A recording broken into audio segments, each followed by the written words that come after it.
What does freedom mean to you? Does it mean the freedom to choose? The freedom to have a family and raise your kids according to your own values? What about living a wild, adventurous life, experimenting with music, relationships, or art? What does freedom really mean? What if freedom meant something that only a few Americans still understood? What if it meant that your choices and your values were set by you rather than by some politician in a far-off capital? Some people think we're only free to choose to live exactly how they live, by their moral code, or their narrow worldviews. But if liberty means anything, it means that you, and you alone, have the power to exercise your rights to which the laws of nature and nature's God granted you. It's time to put these principles back into action. It's time to restore the American dream, activate in our communities, and take our country back.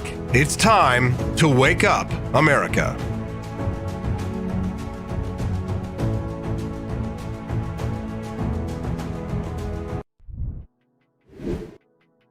Good morning, Rise and Freedom. I'm Austin Peterson. You're watching and listening to the Wake Up America Show at wakeupamericashow.com. If you're watching us live this morning already, give us a little thumbs up in the chat. It's nice to see you up bright and early with us. Isn't it cool to have your own live show like this? A liberty-loving live show, morning talk show like this? There really isn't anything like this out there. This is the only one that I think there is. I guess we must be the only libertarians who get up early. The rest of them are sleeping in.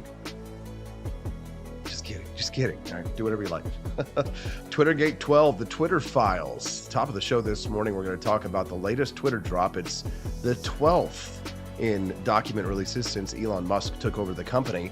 This one details the Twitter and the FBI's belly button.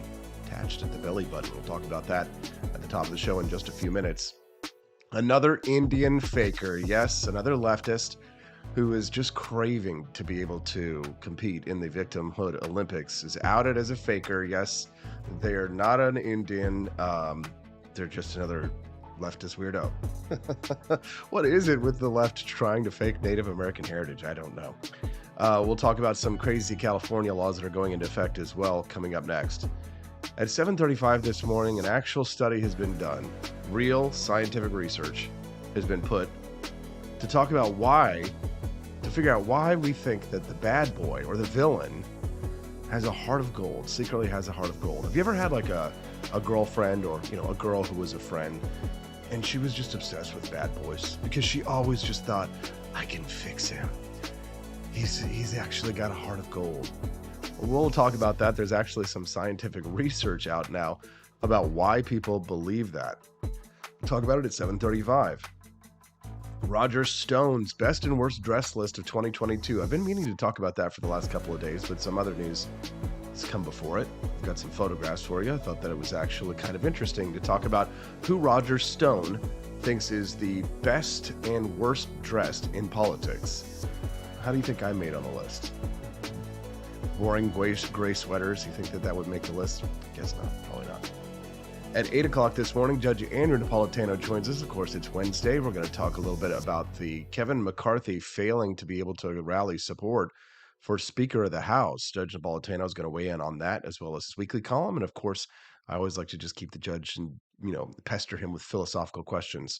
So if you have a question you'd like to ask the judge today, you can send us in a text at 573-319-1586. That's 573-319-1586. We do take your requests as well in the form of super chats. And if you send them over, then we'll make sure that we get to ask them of the judge. Make sure you get them in before 8 a.m. Central so that we can get in, so that we can have them in time. At 8:23, another study came out to show that parents apparently encourage lying in their kids. Yeah, this is true. According to a new study, parents tend to encourage lying amongst their children, which sounds kind of strange, but it's absolutely true, well, at least if this study is to be believed. Good morning, Dustin. Good morning, Terry Miller. Good morning to Joni Rankin, Buddy Mansour, my lovely wife, Stephanie, Michael Nip, and Chris Morrill for joining us this early in the morning. It's nice to have you here. At 8:30 this morning, Daniela Pensac returns after her appearance last week, her first one. She's coming back to make an encore to discuss a couple of stories. One, the game of life apparently going woke. It now encourages you not to get married and have kids, the new version of the game of life.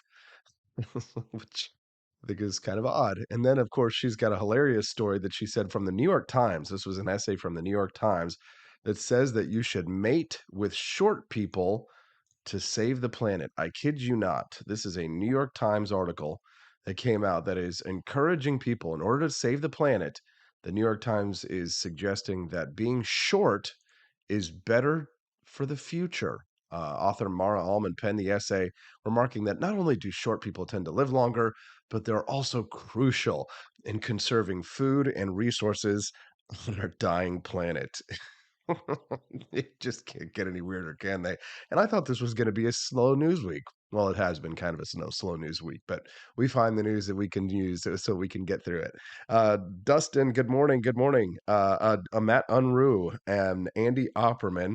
Good morning, Blackwater 0726. Nice to see you all here today. We are multi streaming, not just on YouTube, but also on Twitch, as well as on Rumble and Facebook and Twitter as well. So, if you'd like to join a conversation, though, this morning and hang out with other chatters, best way to do that is over on YouTube, youtube.com/AP for Liberty. Blackwater says most short people in Kentucky are wider than a bus. Very funny, Blackwater.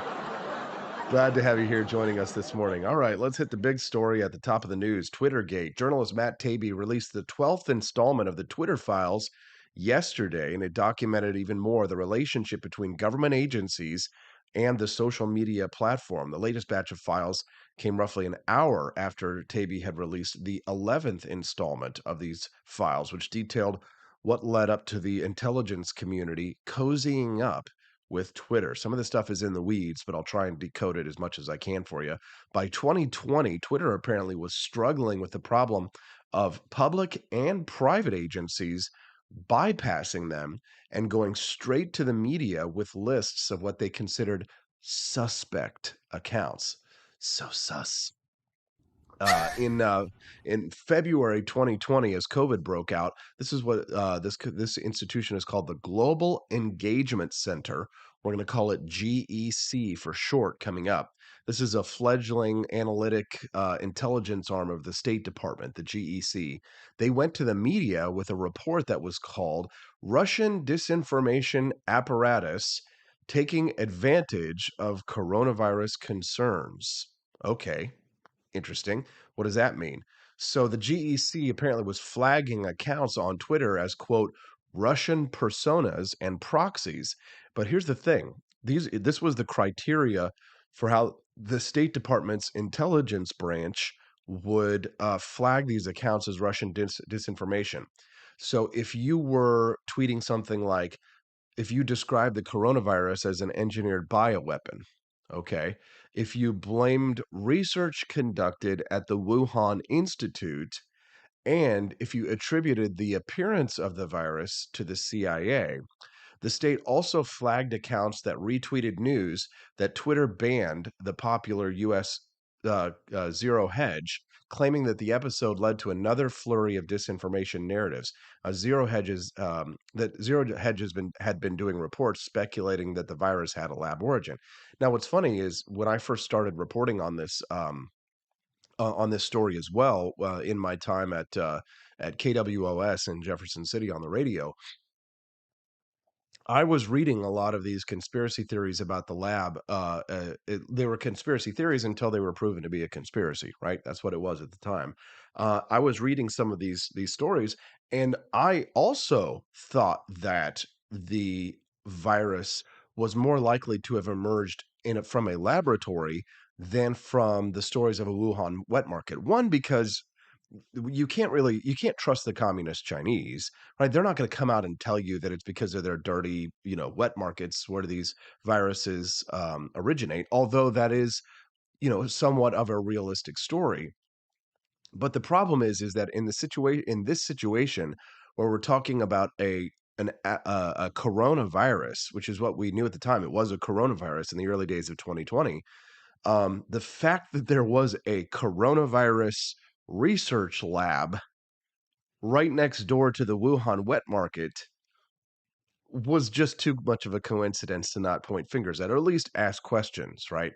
Um, And I'm not the type of person who will make an accusation and say, "Oh, I'm just asking questions. I'm just asking questions." Right? Like a lot of conspiracy theorists will do that. They will say 9/11 was an inside job, and then you'll say, "Well, what about this and this and this and this?" And they're like, "Oh, well, I'm just asking questions."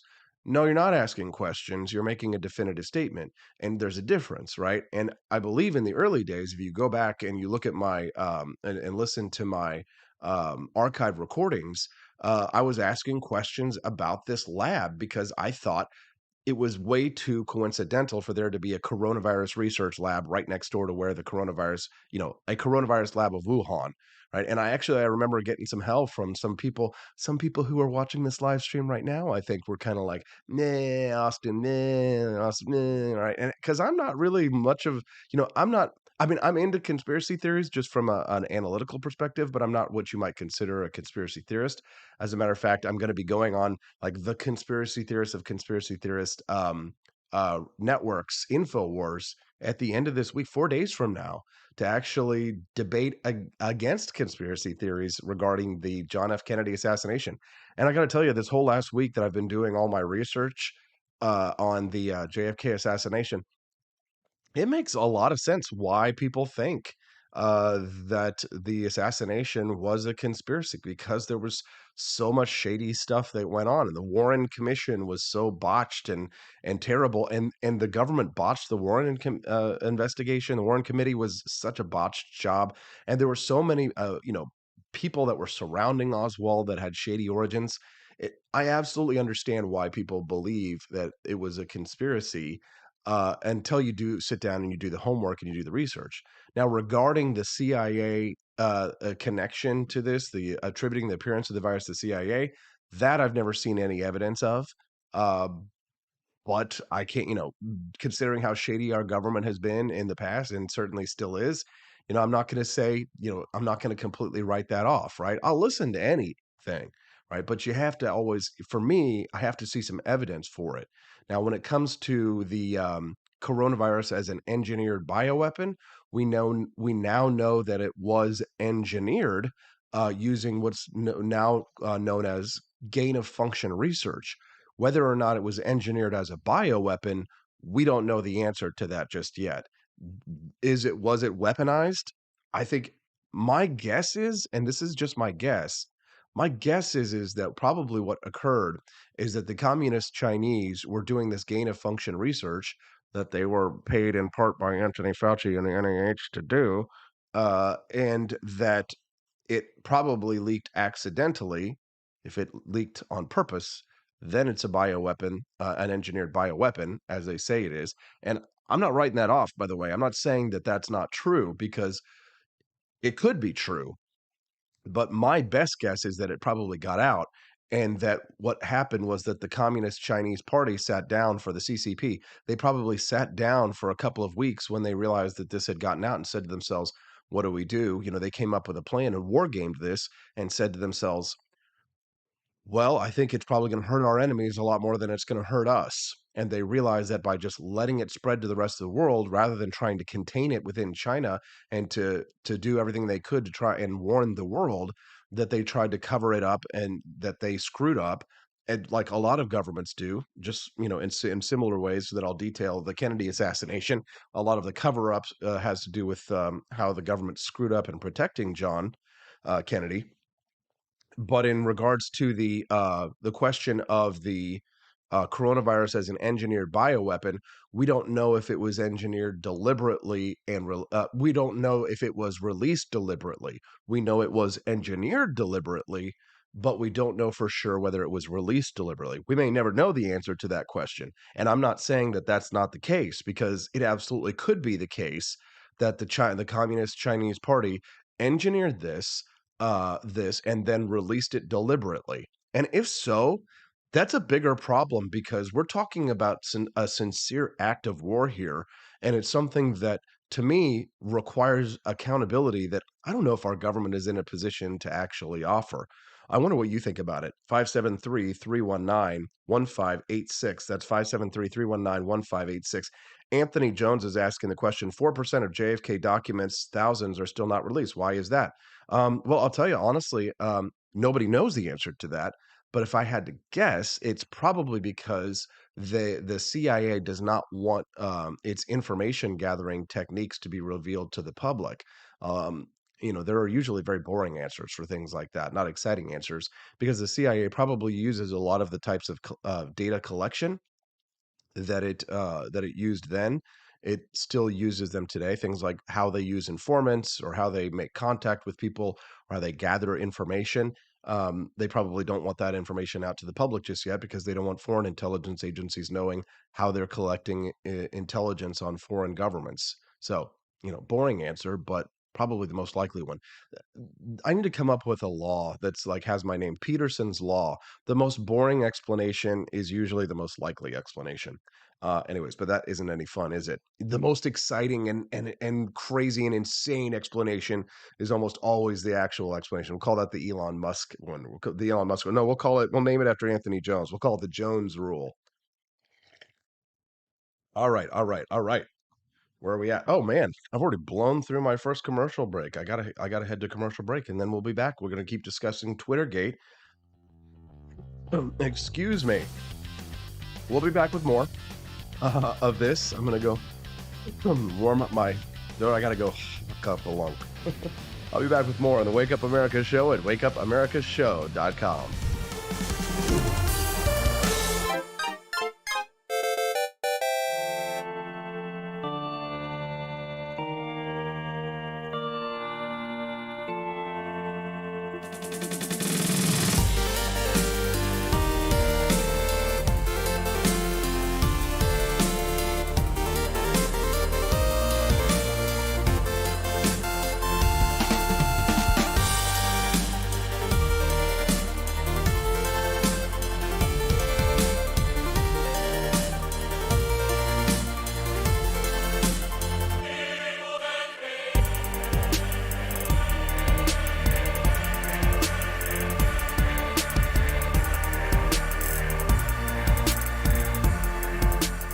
I like shooting things, but whenever I can't shoot something, I like to cut things. My life isn't all about shooting and stabbing and cutting, though. Sometimes I have to do actual work, but when I work, I still like to have fun.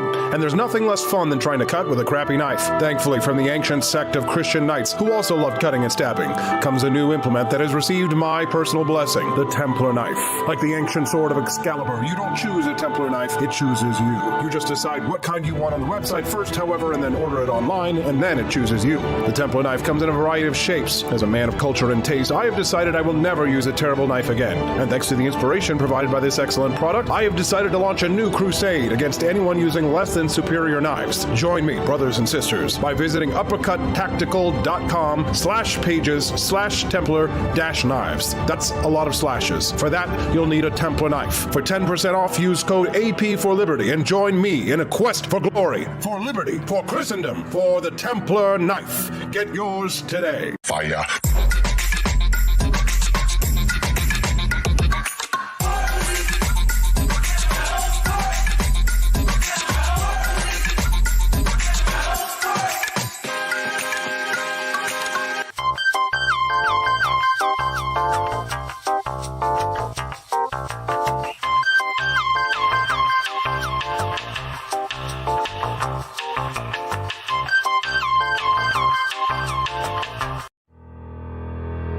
Your printing company stinks. They charge you too much money and they don't love America enough. We've got the solution. Patriot Printing USA. Whether you're running for office, saving souls, or just need business cards that will get you the new job you've been looking for, Patriot Printing USA has got you covered with the best prices around. Palm cards, brochures, bumper stickers, door hangers, you name it, we've got it. PatriotPrintingUSA.com. That's PatriotPrintingUSA.com.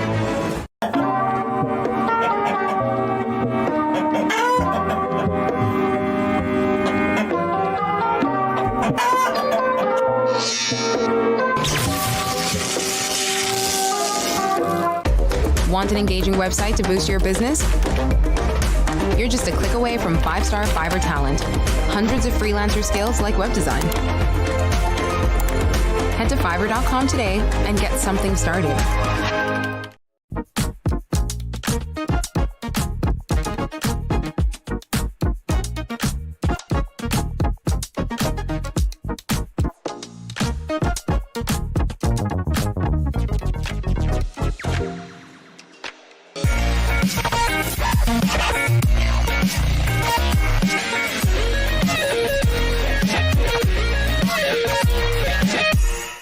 When I was in foster care, I never knew when I would have to move, so I always had my suitcase ready to go.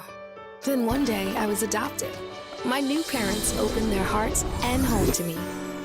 My parents cook my favorite breakfast for me every morning. My parents take me on trips I never thought I would go on. They gave me a home and an even better reason to use that suitcase. My parents aren't perfect, but they're perfect for me.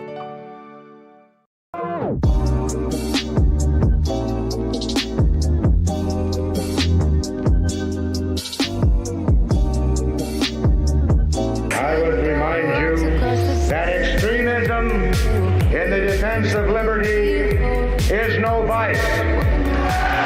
It is better to settle these matters in the courts than on the streets, and new laws are needed at every level. But law alone cannot make men see right.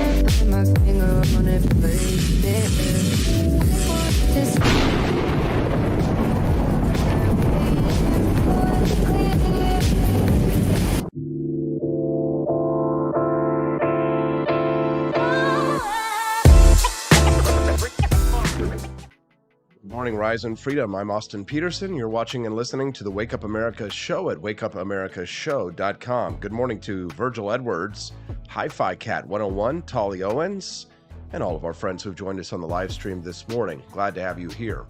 You can text the show today at 573-319-1586. That's 573-319-1586. We've got a great show for you today.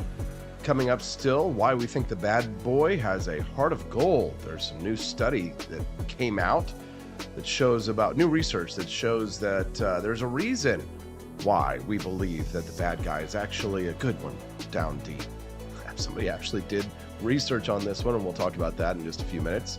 At 8 o'clock this morning, Judge Andrew Napolitano is going to join us to talk about the chaos in the House of Representatives. The House has tried to vote for Speaker Kevin McCarthy, but the vote failed several times yesterday in an embarrassing display after Nancy Pelosi was kicked out of her job as Speaker of the House. Republicans may actually somehow elect another Democrat to be Speaker of the House so they don't get their stuff together. Judge Napolitano is going to talk to us about that this morning at 8 a.m. And at 8:30 today, Daniela Pensack rejoins us after her first appearance on the program last week to talk about why the New York Times is saying that you should mate with short people. The shorter the better, they say. We'll talk about all that and more, but first, let's continue our discussion about Twittergate. This is the latest Twitter drop detailing about how an intelligence branch of the State Department was attempting to insert itself into the moderation circle that Twitter had created with the FBI and this intelligence agency that operates within the State Department we have been calling the GEC, the Global Global Engagement Center. That's kind of an intelligence arm of the State Department, and they essentially were trying to get on equal footing with the FBI in moderating content on social media platforms.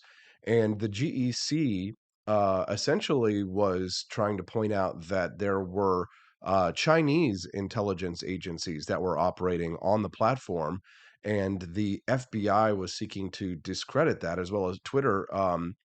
Twitter as well was trying to discredit the accusations that were being made by this is Trump's State Department at the time, that Chinese intelligence officials were operating on the platform. And that is because the FBI and Twitter believed that all of the coronavirus disinformation that was coming out was because of Russian disinformation. Yes, this is kind of a tangled web we're weaving here when we talk about multiple overlapping intelligence agencies, but try and stay with me, and I'll try and keep it out of the weeds as much as possible.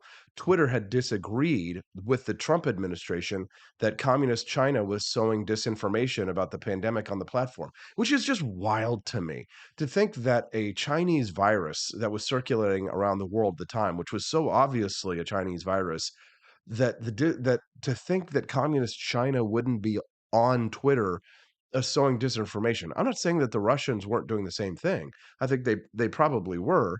Our own government was probably doing it as well.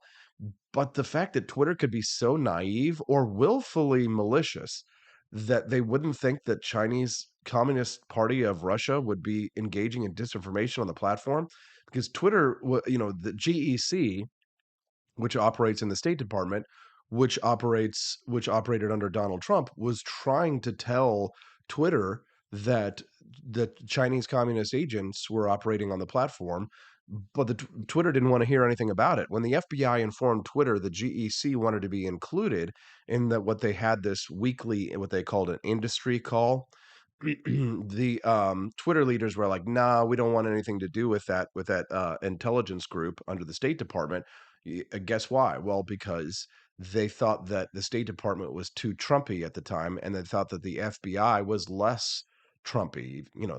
To consider that the FBI is an intelligent, or excuse me, is a law enforcement agency that serves underneath the President of the United States in the executive branch, but that it wasn't serving the commander in chief at the time, it's kind of frightening to consider. I mean, that is literally the deep state when you think about it. This is what, the kind of thing libertarians have been warning about for years before it became popular in MAGA circles to warn about the deep state, that the embedded bureaucracy of the United States government is no longer answering to the proper chain of command within the proper branches, meaning that the FBI is essentially a rogue agency.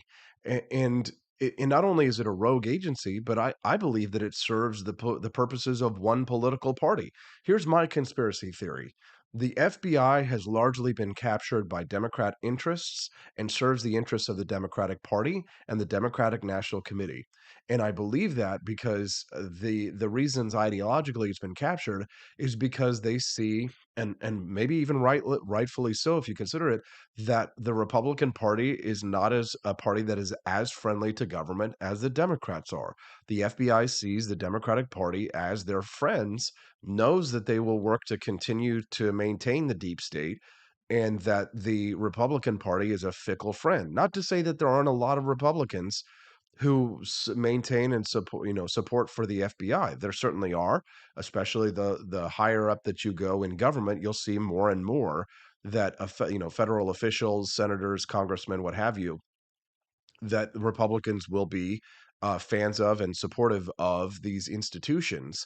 But by and large, the Democrats are a much larger supporter of these institutions.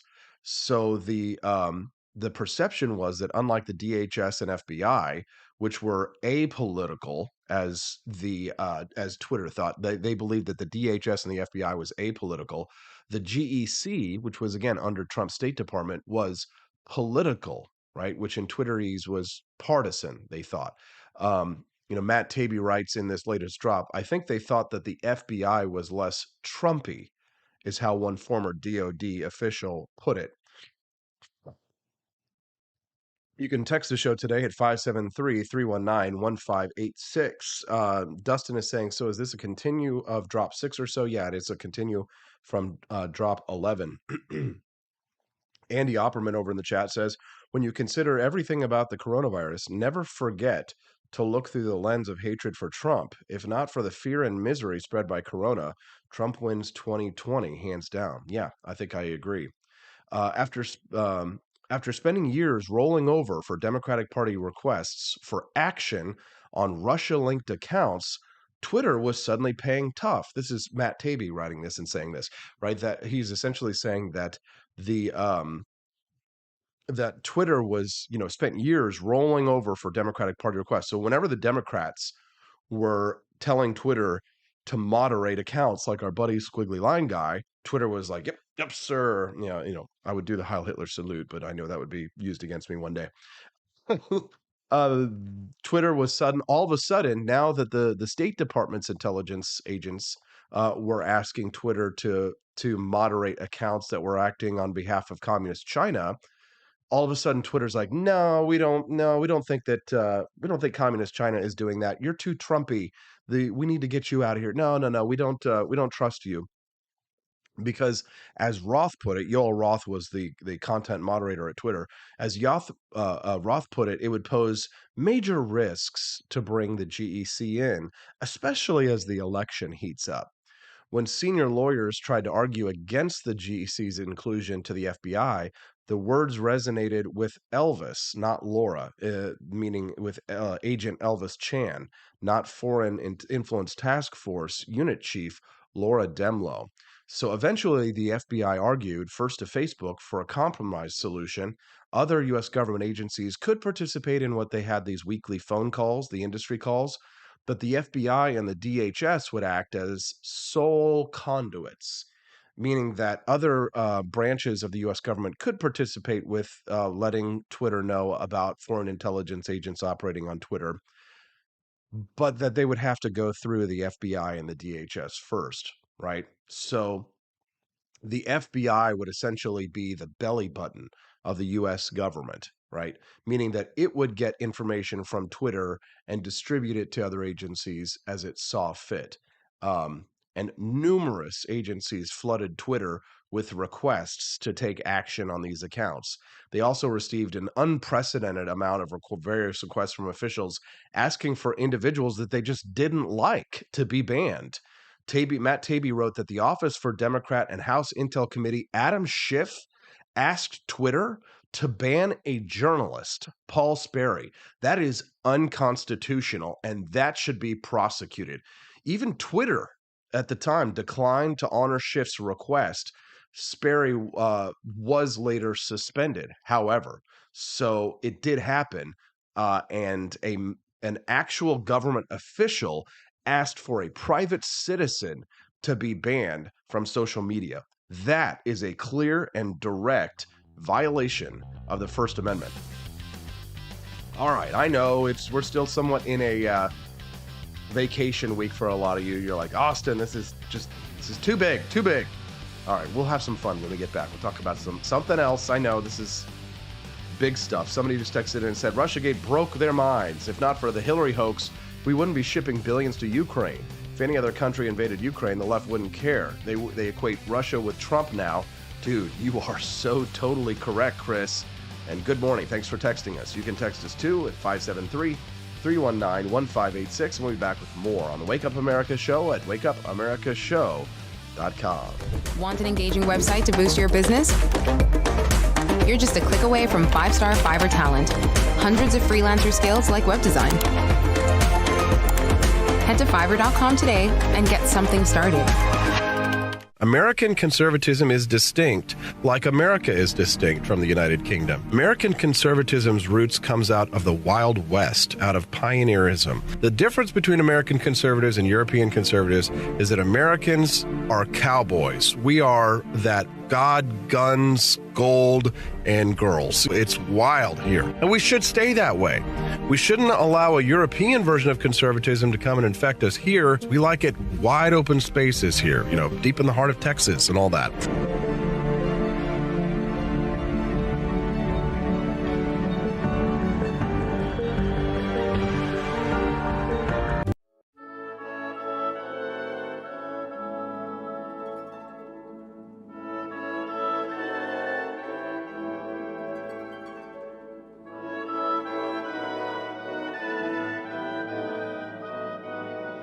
Hi, I'm Stephanie, Austin's wife. I want to thank you all for watching the Wake Up America Show with Austin Peterson. This show has been a huge venture for our family, so we would love it if you could join us.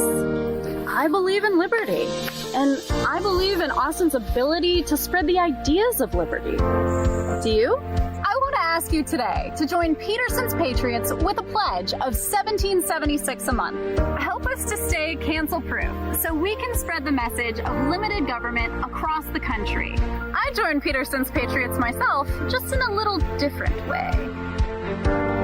Visit wakeupAmericaShow.com/support and make your pledge today.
for watching the Wake Up America show with my dad. Today, I'd like to share with you 3 reasons why you should visit Dad's online store at apforlibertyshop.com. Number 1. You can get exclusive freedom-loving merch designed by AP himself or me mum, Steffi. Liberty Laura has made some designs as well, and blimey, they are great! Number 2. Most of these products are so wicked that they aren't even allowed to be advertised on Facebook or Instagram. Modern machine guns and a proper keychain. Plus, our Grover Cleveland t-shirt is so spicy apparently that leftists on Facebook specifically banned it from appearing on the website. Number 3. You're supporting liberty lovers just like you. Spend your money where you earn it, and you help me pups build a community that supports what you believe. Bloody hell! This commercial is running too long. Gotta run. Bye now. Don't forget to visit apforlibertyshop.com. That's apforlibertyshop.com.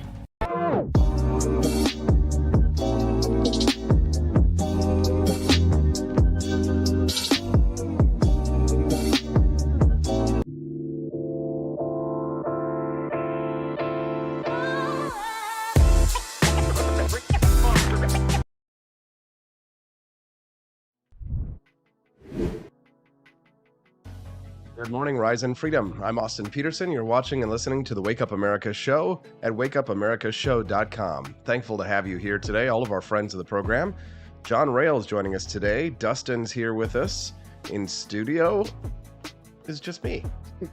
Virgil Edwards, nice to see you today. Thank you very much for your service to the cause of liberty. Glad to have you. Leo Waseshka. Glad to have you here. My beautiful wife, Stephanie Peterson, Andy Opperman, and everybody else from the Cantina crew. All right, we've got another one. We got a faker here, ladies and gentlemen. We got a faker.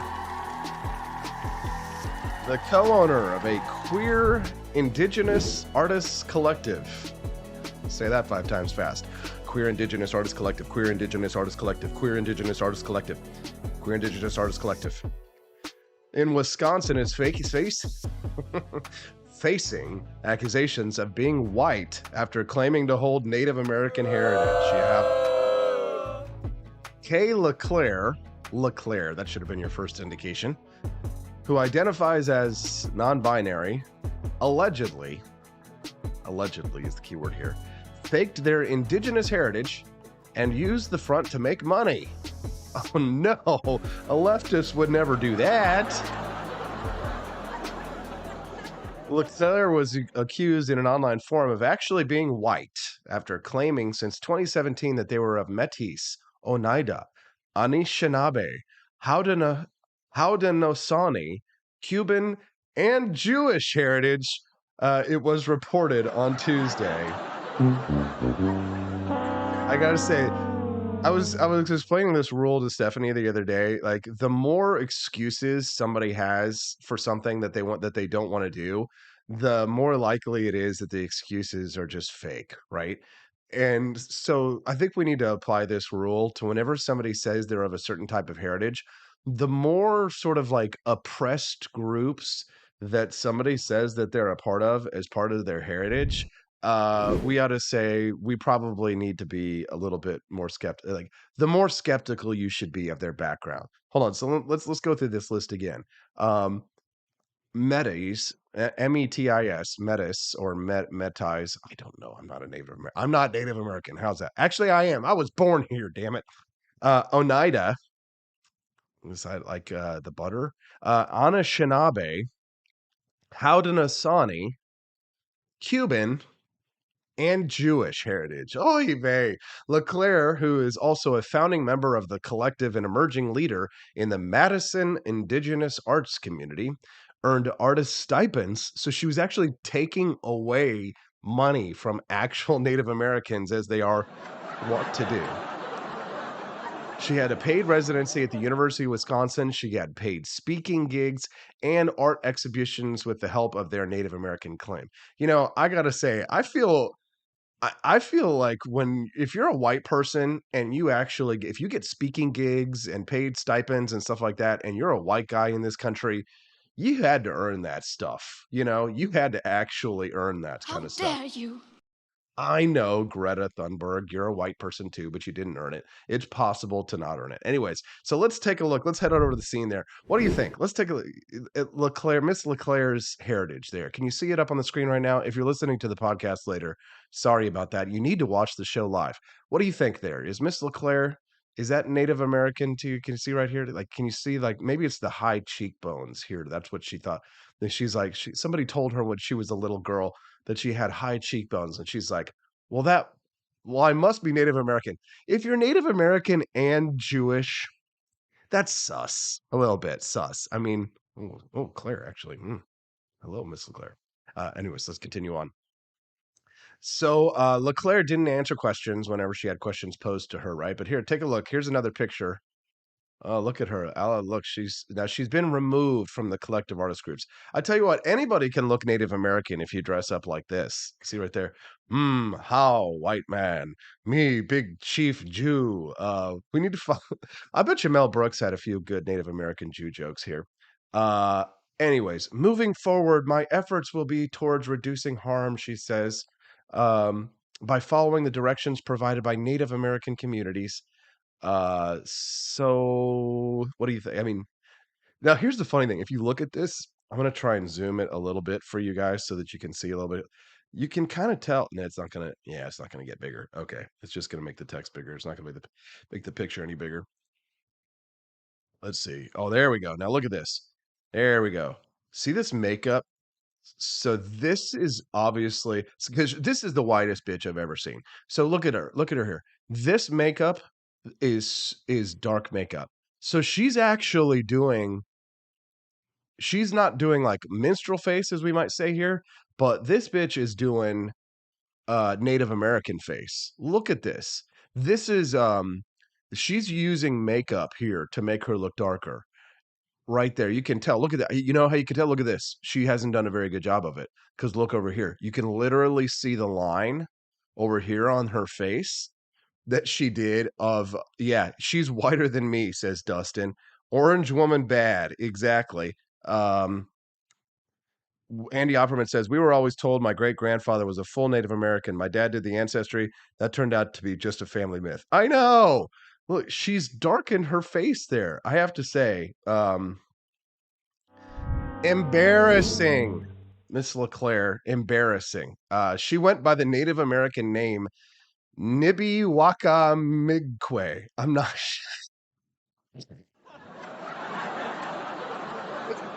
Oh, hold on. I'm gonna type the name. I'm gonna type this name in the chat. Hold on. Let me so you can see it. Nibi. Oh no, hold on. Let's see if we can actually spell this. Nibii. Waka. Waka. Waka waka waka.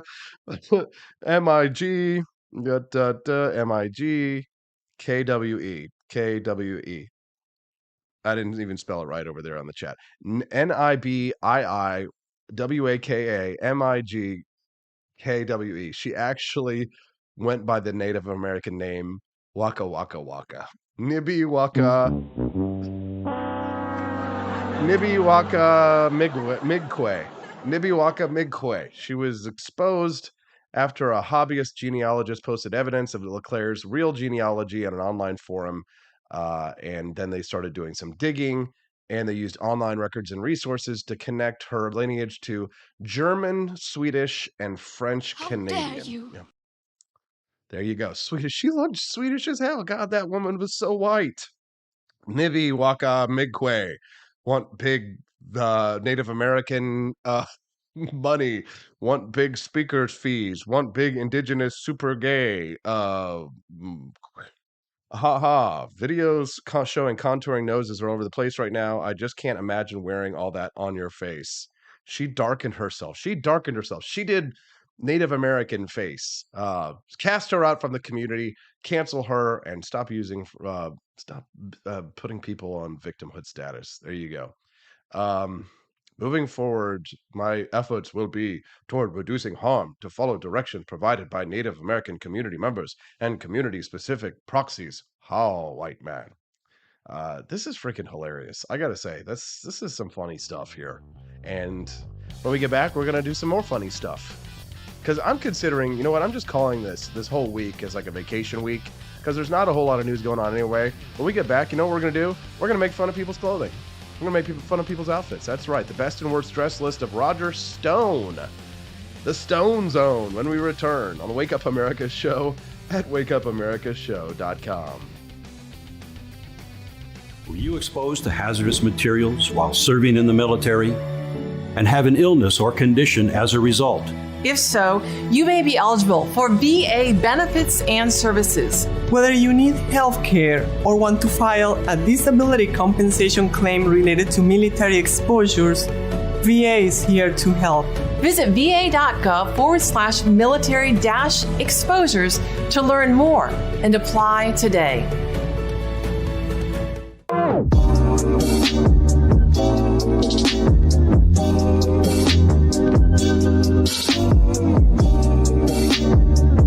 If there wasn't going to be somebody who was a fiery champion of liberty, somebody who would fire a passion than I had, then I would go and I would fight this battle for us. I've fought for the principles that we all share. Parties tend to be secondary to me. We're here because we believe in the principles of liberty. I am not a perfect messenger, but I think I'm a damn good one. This is a replica of our first president's flintlock pistol. You have my full support, my respect, and my gun.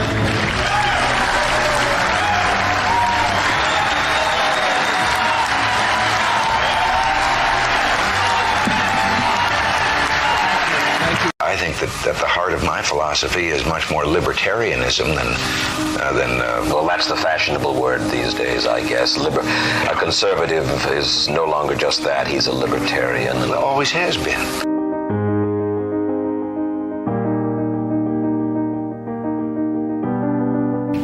Yet any time you and I question the schemes of the do-gooders, we're denounced as being against their humanitarian goals. They say we're always against things, we're never for anything.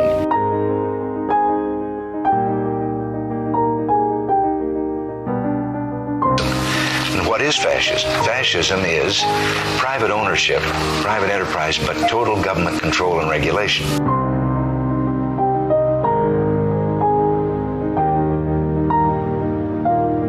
Well, the trouble with our liberal friends is not that they're ignorant. It's just that they know so much that isn't so.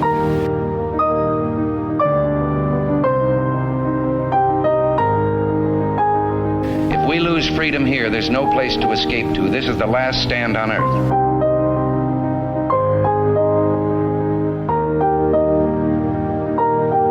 This is the issue of this election. Whether we believe in our capacity for self-government or whether we abandon the American Revolution and confess that a little intellectual elite in a far distant capital can plan our lives for us better than we can plan them ourselves.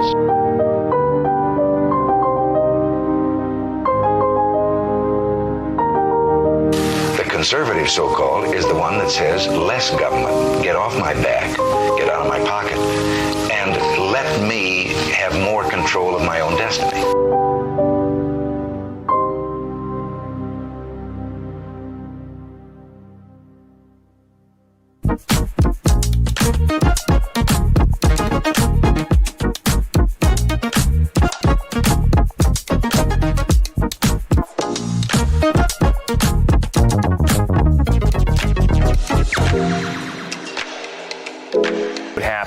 If I had to pick up the phone and call 911 for one of my family members or one of my neighbors, what would I do if no one was on the other end to respond? What if there was no 911? You can be a part of the solution. Anybody can be a firefighter. Male, female, younger, older. We have school teachers. We have leaders in business. Is me, you, anyone that wants to be. There is no typical firefighter. Do you hate the deep state? Do you reject the Antichrist in all his ways? Do you believe that aliens controlled LBJ to assassinate John F. Kennedy? Did you know that the shot can put chemicals in you that will make you more sensitive to 5G? Do you love America? Do you want more freedom? Do you like smoking hot red-headed libertarians? Then the AP for Liberty shop is for you! Check out all the awesome new merch and have a happy new year! Fight the deep state, reject the Antichrist, Visit AP for Liberty Shop and get your patriotic merchandise now, or the deep state wins!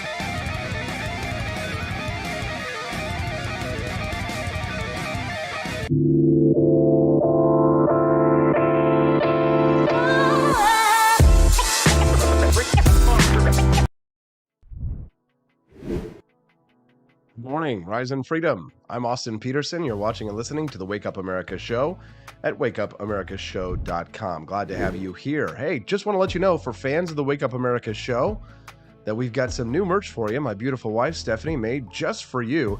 If you want to get a Wake Up America Show mug or a hoodie, we've got a bunch of merchandise over there that says Wake Up America Show on it. And on the back of the hoodie, it says Rise and Freedom, and the mug as well. So if you get the Wake Up America Show mug, then it's got Rise and Freedom on the other side of the mug as well. So make sure that you check out the AP for Liberty shop today. Get yourself some awesome merch. You can also get one of our custom Buddhas or one of our trucker caps as well. The Wake Up America Show has our own merch website at apforlibertyshop.com. Yeah, you can get a Wake Up America Show hoodie, and it says Rise and Freedom on the back of it. Or if you want to spend a little less money, you can go over there and get yourself an awesome mug. And all of it was made by my lovely wife, Stephanie. So let's give her a big round of applause. How about that? Yes. Thank you, Stephanie. We appreciate that very much for you doing that. Okay, yes, Mad Mama Noms just says definitely need that hoodie. Yes, it's a nice hoodie. They're very comfy, very warm, very soft, and they will ship out to you very quickly.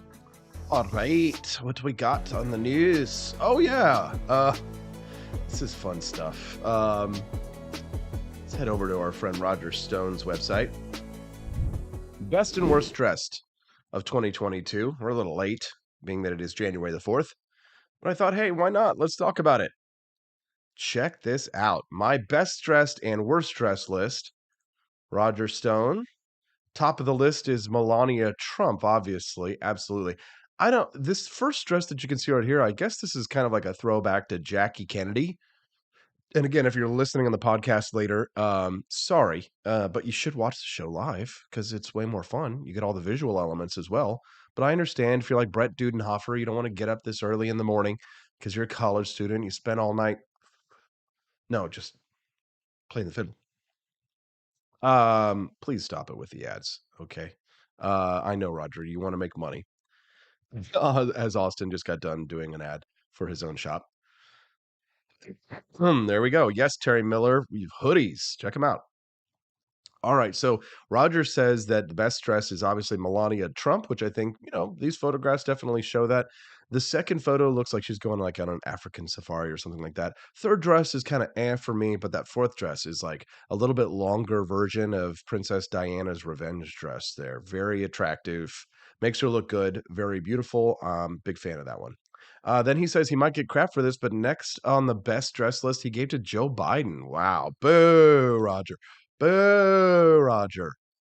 He says that Biden wears the perfect style and size of collar for his face, and his necktie choices never misses. No. Okay, fine. Up next on the best dress list is Real AM voice anchor Karen Turk, which I don't know. Knowing that my wife is watching this right now, I think I'll just move on with that one. Okay, Charles Payne. Next on my best dressed list of 2022 is Charles Payne. Charles Payne has got some flippin' hot suits. He wears that pinstripe like a madman. If you get close up and you look at those pinstripes there, you will see that they look like they were drawn on by chalk, and that is a beautiful design. Best dressed list there, Charles Payne. Yeah, you got to give it to him. Actress Jennifer Coolidge makes the best dressed list of 2022. Oh, yeah, I guess you could say that. I mean, Jennifer Coolidge is a really hilarious actor. If you've never seen some of her movies that she was in, like Best in Show, then you are missing out. What other Christopher Guest movies was Jennifer Coolidge in? Because I know she was in Best in Show, which I think is one of the funniest movies ever made. If you've never seen Best in Show about the dog show people, it's friggin' hilarious. But was she in Waiting for Guffman as well? I think she was. Christopher Guest made a bunch of mockumentaries back in the 90s that Jennifer Coolidge was in. So Anyways, Greg Kelly, USA of Newsmax, makes the best dressed list. Okay, yeah, he's got some nice suits there. Very nice. After seeing Isabella DeLuca at the New York City Young Republican Gala, she made the best dressed list in 2022. Isabella DeLuca, kind of like a young trad wife type out there who's going out there. She was kind of who I was thinking of the other day when we were talking about the trad wife, people who were like trying to make that a thing these days. She's kind of a trad wife influencer but she's not a wife yet. She just like kind of posts about how horny she is to be a trad wife. Real Wayne Root is next on the best dressed list. I know Wayne, good old Wayne. He is not sure about Wayne Root being best dressed there. Don't know if I could go for that tie suit combo. Not for sure. I think just Roger likes Wayne Root, so he put him on the best dressed list. Giorgia Meloni, that's the new Italian prime minister, is not a fascist, he says. She's a fashionista. That's friggin' hilarious. And she makes the best dress list for 2022. Host of Vintage Style, Vintage Values makes the 2022 best dress list for obvious reasons. I love this. Now, this is class. You gotta love it with the hat, especially here. Nice little tight mustache as well. With these, what do you call these? Rider pants? Or these like horse rider pants or something like that? They got them tucked into the boots down there. So, these kinds of jackets, this is something I would wear. This is nice. Best dress list. And that collar, this is good. I need to get me some new collared shirts. Matt Brooks, no idea who that is, but he made the best dress list. Janine Pirro also made the best dress list. Eric Metaxas on the best dressed list. Okay, yeah, not too bad. And Pimp on a Blimp, Alex Stein. Alex Stein always looks pretty nice. Worst dressed, here we go. It had to be John Fetterman, right? John Fetterman, the now U.S. Senator from Pennsylvania. Very ugly outfit there, and the dude himself looks like some character from Lord of the Rings. Jill Biden isn't as stylish. Her husband makes the worst dress list of 2022. What is that? Why? Who would picks out Jill Biden's clothing? I mean, that looks like something that grandmas wouldn't even wear that in the 80s. That's it's pretty bad. Potentially sensitive content. Here we go. Klaus Schwab makes the worst dress list of 2020. That is freaking gross. Harry Styles has the rare distinction of having fallen off the previous international best dress list. He's on the worst dress list of 2022.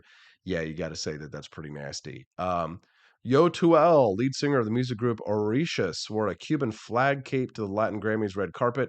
Not only unstylish, but also very disrespectful. He makes the worst dress list of 2022. Okay. Volodymyr Zelensky, for obvious reasons, makes the worst dress list of 2022. Wear a suit. Yeah, I would have thought that a suit would have been more appropriate to go and address it. I don't know, like looking like a warlord in front of the Congress was weird. Obviously, Sam Bankman-Fried had to make the worst dress list. Steve Bannon makes his worst dress list. Will he ever get the hint? No, and I don't think Steve Bannon doesn't care. Lenny Kravitz needs to figure out whether he's going to go through the full transgender look, which is popular, or whether he's going to remain committed to dressing like a man. Yeah, pretty nasty. Kathy Hochul dresses like a mob wife, albeit one who's headed to a funeral. That's freaking hilarious. Justin Bieber dresses like a punk and makes my worst dress list of 2022. Sam Brenton, worst dress list, very terrible. And Rosa DeLaura, known as the Land of Steady Habits. What does that even mean? Land of Steady Habits. I have no freaking clue. All right, let's go get Judge Napolitano and talk about what happened yesterday with the Speaker of the House vote. Seemed like a total nightmare. Talk to him about that and more when we get back on the Wake Up America show at wakeupAmericaShow.com. Hello, my name is Kelvin. Welcome to Frenchy Bullshit. This is my Didi's website. Now I've decided to speak to you with my real voice for the first time ever to tell you about how cool Frenchy Bullshit is. But I've decided that this is the perfect opportunity to share with you. Frenchy Bullshit is a good website. You should follow us on socials. If you like Frenchies or any kind of bulldogs, me and my new brother George are going to try to make your life more fun. Hello, I'm George. My neck isn't really thick yet, but it will be. We are so glad you're here. Please ignore my floating eyeball. It helps me spot predators who might be approaching from the sides. Didi made Frenchy Bullshit to review things that he uses on me and my brother to tell you if it's good or bullshit. Take this collar, for example. Didi really likes it. Didi said it's really handy because us Frenchies got thick necks. Need something really tough. People think Frenchies are little, but if you look at us from below, you can see we're really pretty buff. Beefcake. Yes. Look at my creamy thighs and chest. Yes. You like that? Big brother, please focus. Frenchy Bullshit. Please follow us for more great content and read the Frenchy Bullshit blog for more fun and cool stuff.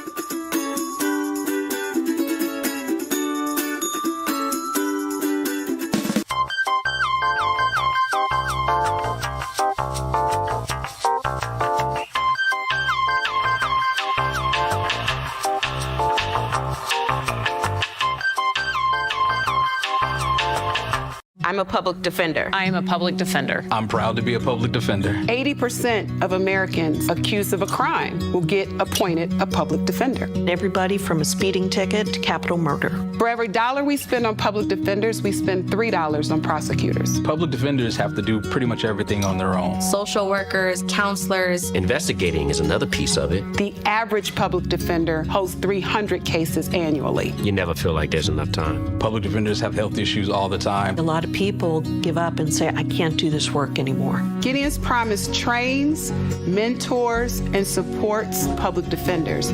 There are a lot of people who say that they would not still be public defenders, but for Gideon's Promise. It's fueled me to continue on in this fight. Gideon's Promise has changed the face of public defense. People see us as troublemakers. Good trouble only. We don't make it easy. It should not be easy to take away someone's liberty.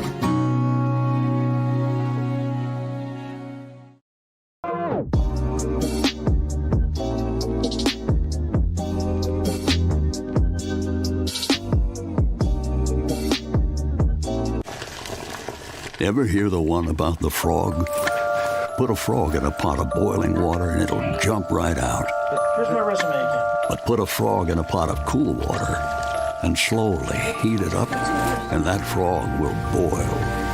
It's a lie. But as a metaphor for us and all that we go through as veterans, You have any real world experience? it's a story that rings true. We make excuses for how we feel.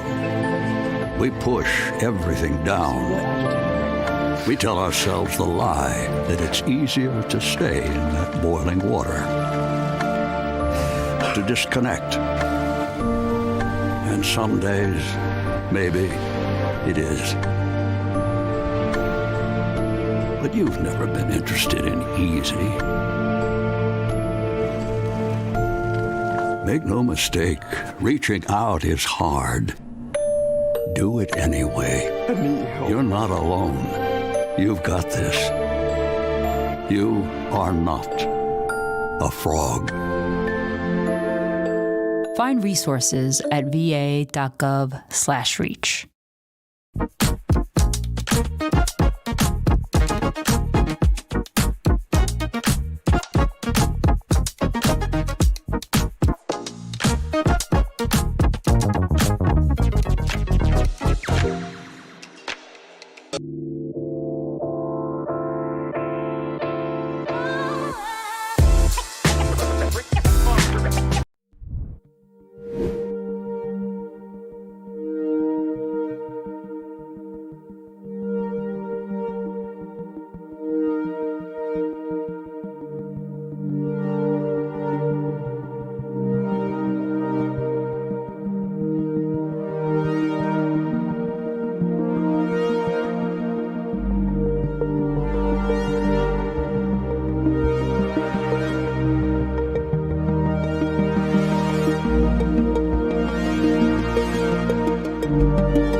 Good morning, Rise and Freedom. I'm Austin Peterson. You're watching and listening to the Wake Up America show at wakeupAmericaShow.com. All right, well, the best friend of this show is joining us now. Good morning to Judge Andrew Napolitano, host of the Judging Freedom podcast. Hi, Judge. Happy New Year. Thanks for coming on the program today. Oh, happy New Year to you, Austin, and thank you for referring to me as the best friend of your show. It's indeed an honor to be called that, given the intellectual and professional relationship that you and I have experienced and enjoyed for the past, I don't know, how many years? 10, 12 years now? Yeah, it's been longer because I think, we made friends back in, before I started working for you. I like to tell people the story about Roger Ailes and that memo that he wrote back in, I believe it was what, the 1970s for Richard Nixon about, how to get Republicans on television. And I sort of like made a copy of it, call it How to Get Libertarians on Television back in the day. And that was kind of part of the kicker that helped to take the podcast onto the show Freedom Watch, which was, just a little bit of libertarian history that not a lot of people know. So my assistant said to me, there's some young, nice looking guy here who wants to visit you. He claims he's going to be working for you in a couple of years. And I thought, who the heck is this? Who has this kind of chutzpah? And there you were.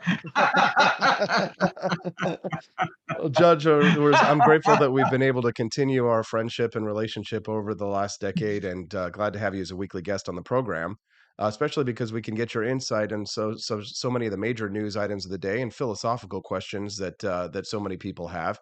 If you want to send a question to the judge, you can at 573-319-1586. Yesterday, in a very embarrassing move, the Republican Party decided not to vote for Kevin McCarthy. No matter what you think about Kevin McCarthy, whether you love him or hate him, certainly showed that the Republican Party now is in chaos, Judge. What was your thoughts about the Republican Party yesterday? Good move, bad move, bad for the Republican Party, good for freedom? Give us your analysis, if you would.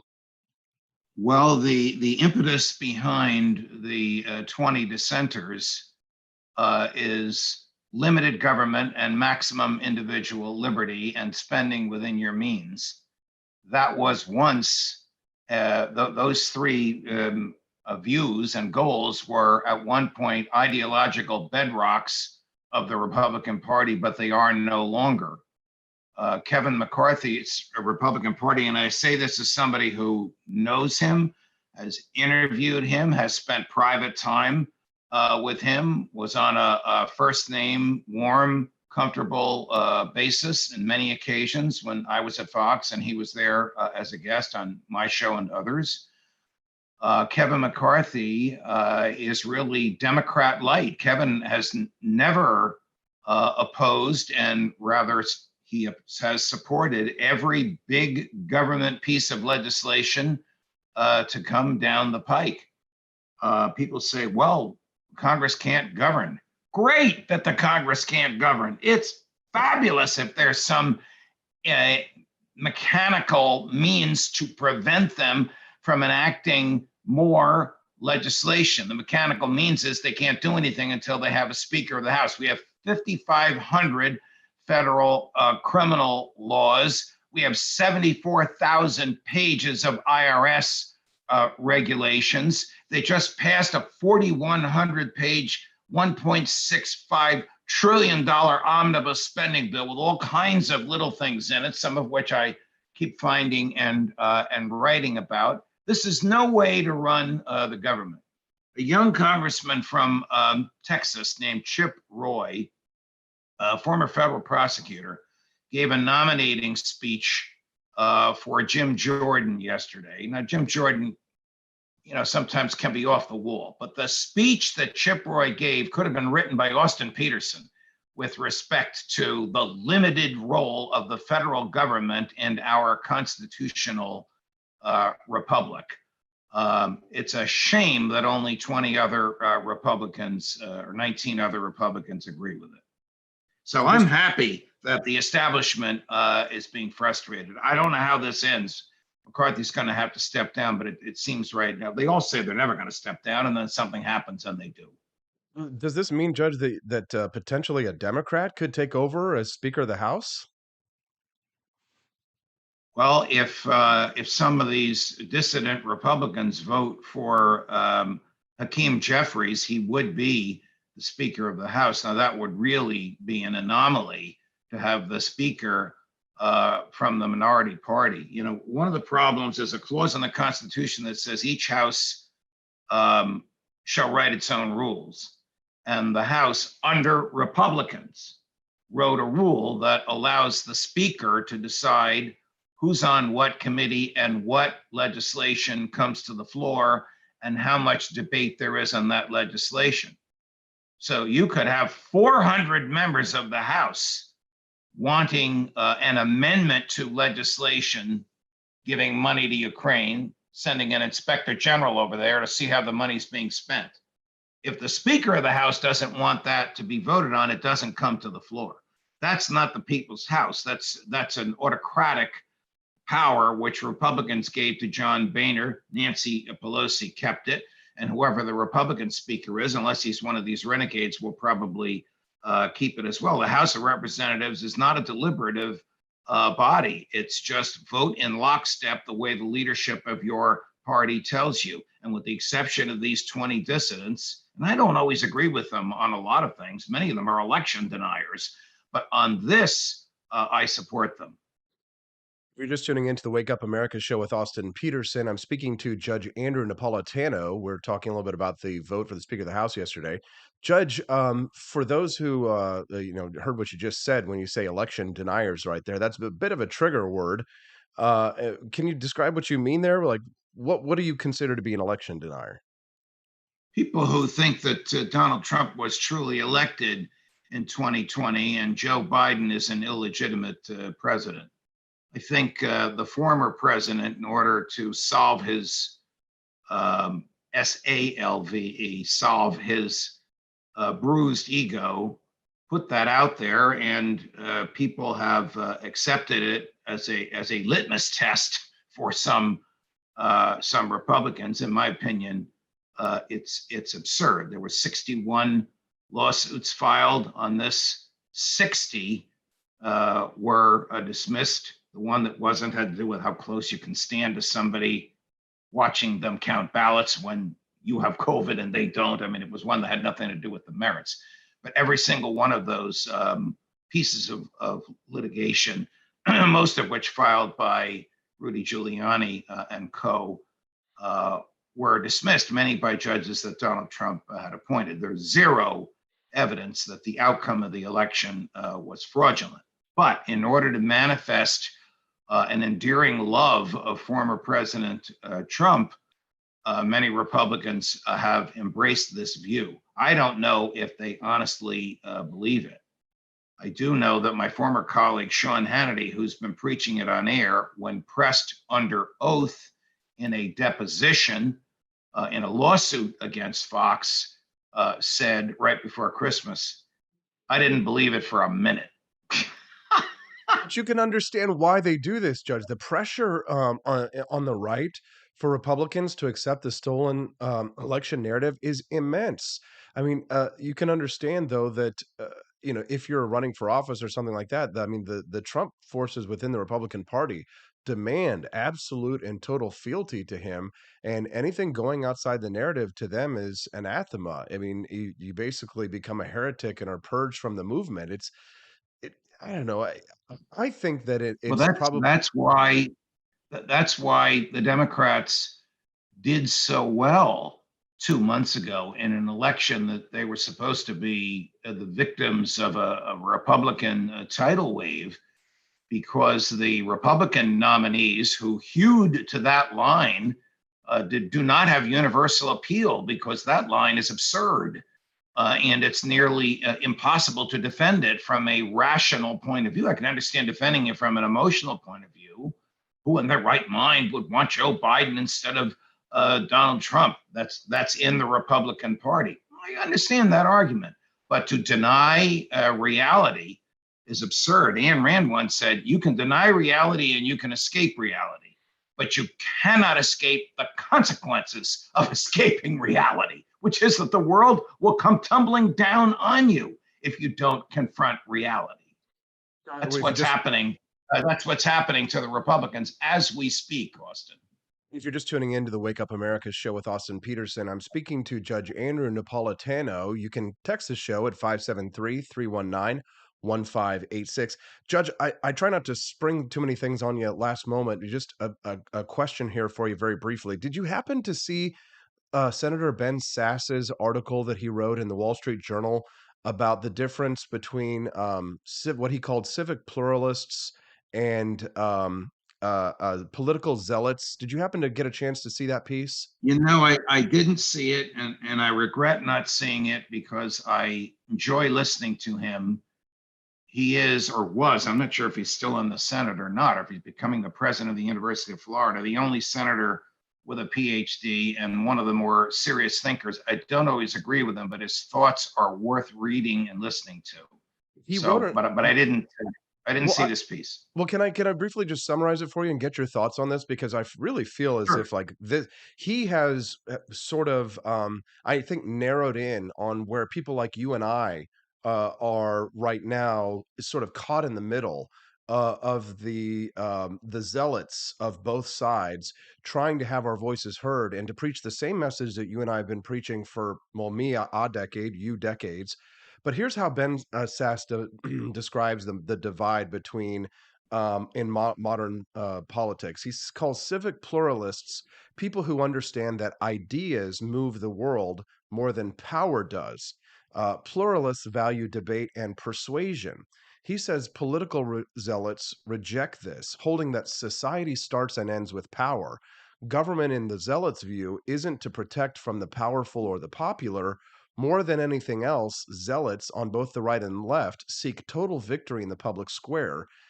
Ben Sass writes, they believe that the center of life is government power. They preach Jeremiads of victimhood and decline. On the left, they want a powerful bureaucracy. On the right, they want a strong man, but they agree on a central tenet. Americans are too weak to solve problems with persuasion. They need the state to do it. Now, Judge, after decades of being a radical constitutional libertarian, I thought of myself as a political zealot. But now we're in a scenario where the zealots are the people who think that a government bureaucracy should tell us all what to do.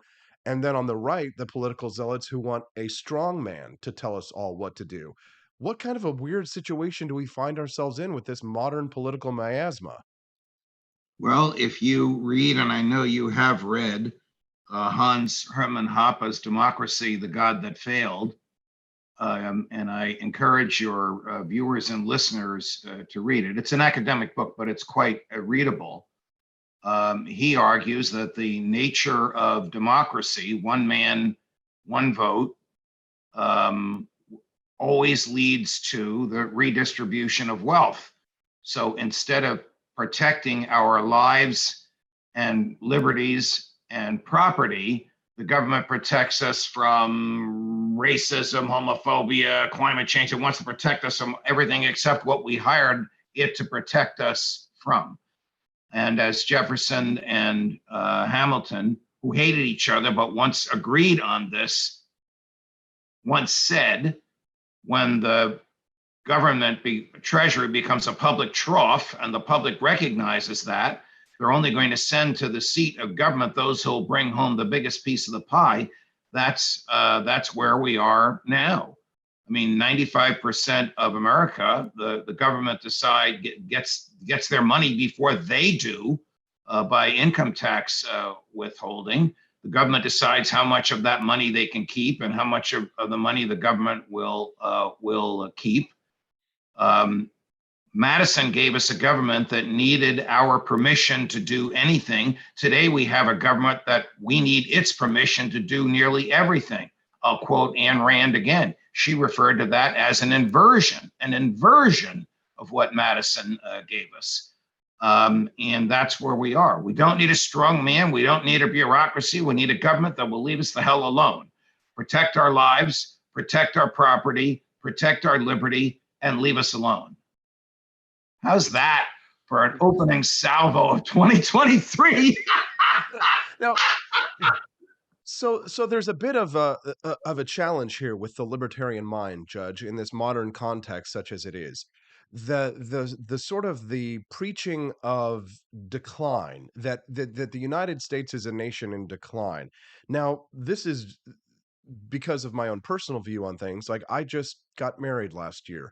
I'm going to start a family this year. I have children, which means I think of a future of the United States. I think of a future for liberty. But that the sort of the view of left and right is such that America is in decline. Now, think about how this correlates with like the libertarian mind, which sees the rise of statism, the increase in the size of government, and the view that things in many ways for liberty are getting worse. Now, I agree with that. I agree that, that liberty has shrunk and government has grown. But yet, Judge, when you look on things at a longer timeline, it is far better in the United States for liberty today than it was 270 years ago when the founders wrote the Constitution. A man like myself, I would have only been allowed to vote a couple of years ago when I actually became a landowner and purchased property, right? If you were anything but a white man without property, you wouldn't have been allowed to vote in the United States.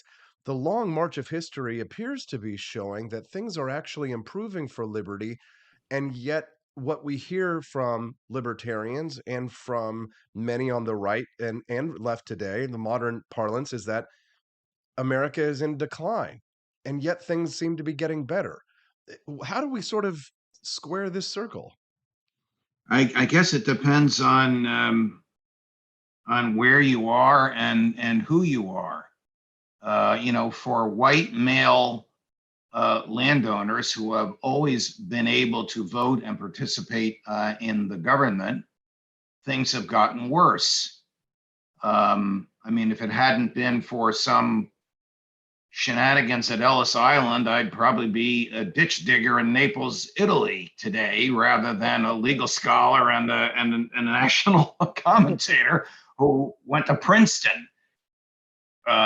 If Woodrow Wilson were the president of Princeton when I applied, forget it. My application wouldn't have even been considered. So yes, there have been liberalizing and liberating marches for people of color, for women, for people whose last names don't sound like Wilson or Jefferson or Hamilton. However, that has come at a price. The price is 50% of your income goes to the government to be redistributed. You can't leave the government. You should be able to leave the government without leaving your property. I don't need the government. I don't need its protection. I can afford my own protection. I don't send people to schools. I get rid of my own garbage. I plow my own street. What do I need that criminal gang 2 miles away knocking on my door every 4 months wanting 1/4 of an astronomical real estate tax? I can't leave the government. I think I told you the story. The mayor's a pig farmer. He's been the mayor for 40 years. He's a decent, wonderful, conservative Republican with libertarian leanings. And I said, hey, mayor, how about you and the next town compete for my taxes? See who will provide more services at less cost. He looks at me, he goes, that's the most communistic thing I've ever heard. Communist? It's purely capitalist. It's pure freedom.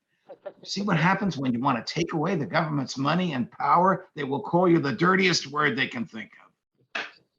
I don't know if I answered your question or not, Austin. Well, it's just no. I understand, Judge. It's a difficult question because it's just that I get very tired of the preaching of America in decline.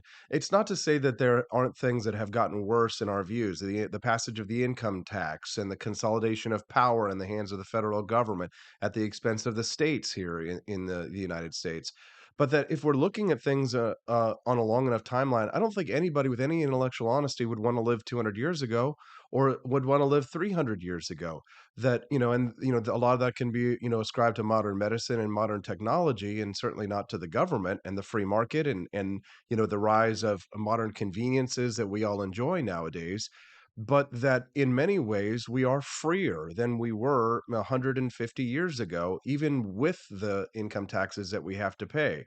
I just I think I feel like a bit of an outlier in that I do have hope and I do believe that there is a future for our ideas and that there is a future for freedom, because if you do look at things on that long enough timeline, that things have improved for the vast majority of people. But there's always room to improve, but I just cannot buy into the sort of doom mindset that so many other people have adopted. And some people wish to hasten. There are people who wish to hasten the decline of the United States, and I think that this experiment was too beautiful and too correct for us to abandon.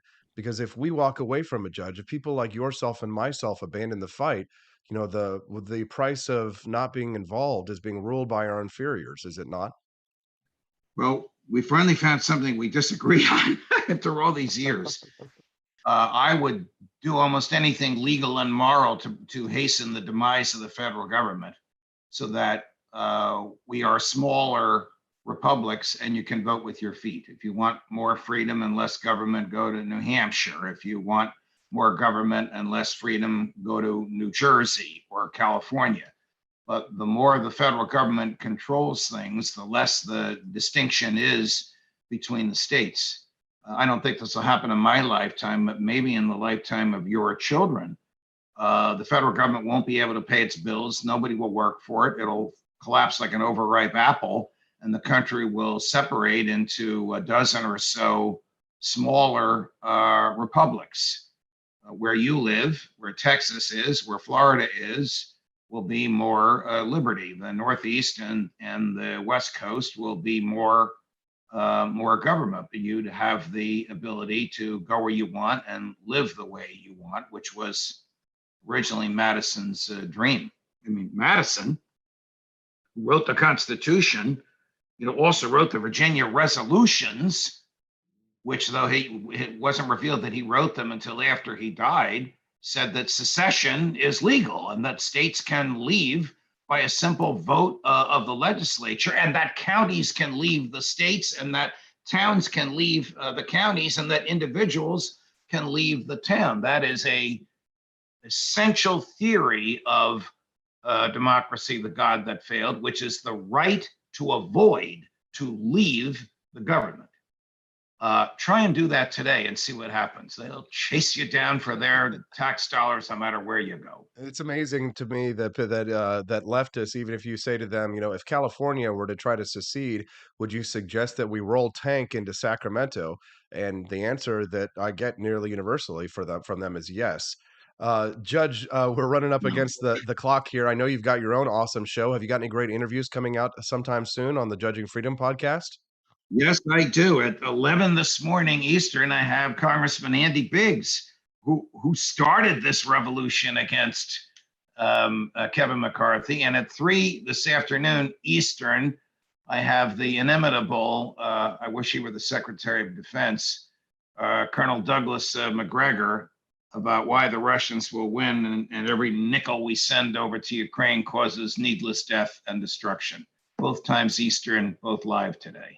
Great lineup, Judge. I can't wait to see that Andy Biggs interview for sure. Judge Andrew Napolitano, host of the Judging Freedom podcast, friend of the show, and a proud secessionist. Judge, thank you for your time today.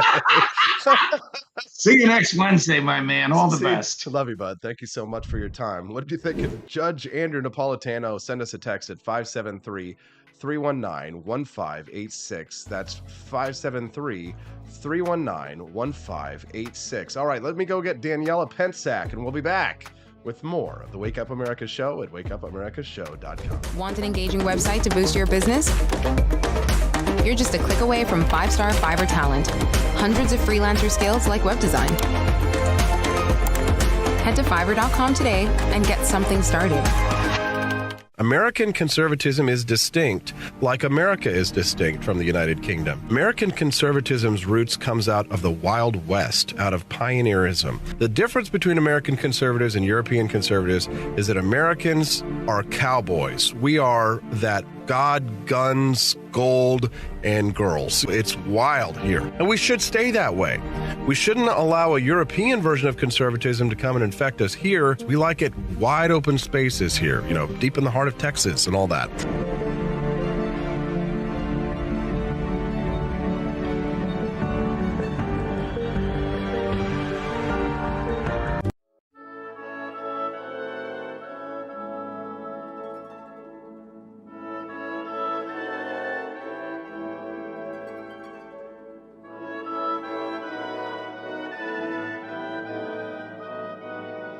Hi, I'm Stephanie, Austin's wife. I want to thank you all for watching the Wake Up America Show with Austin Peterson.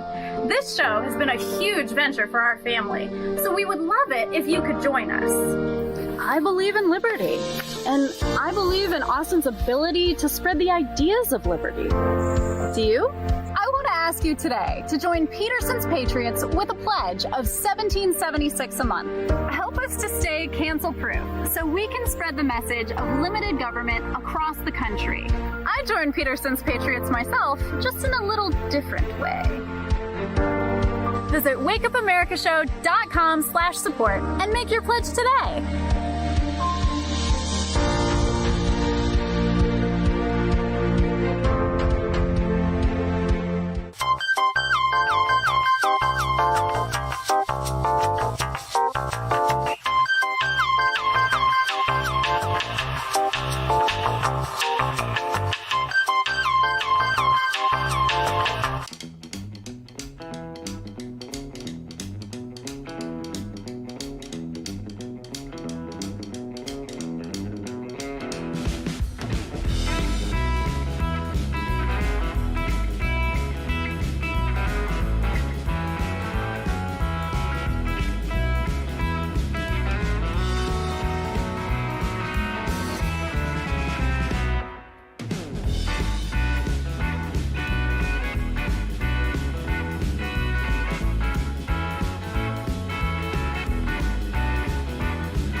Thank you for watching the Wake Up America show with my dad. Today, I'd like to share with you 3 reasons why you should visit Dad's online store at apforlibertyshop.com. Number 1, you can get exclusive freedom-loving merch designed by AP himself, or me mum, Steffi. Liberty Laura has made some designs as well, and blimey, they are great! Number 2, most of these products are so wicked that they aren't even allowed to be advertised on Facebook or Instagram. Modern machine guns and a proper keychain. Plus, our Grover Cleveland t-shirt is so spicy apparently that leftists on Facebook specifically banned it from appearing on the website. Number 3, you're supporting liberty lovers just like you. Spend your money where you earn it and you help me pups build a community that supports what you believe. Bloody hell, this commercial is running too long. Gotta run. Bye now. Don't forget to visit apforlibertyshop.com. That's apforlibertyshop.com.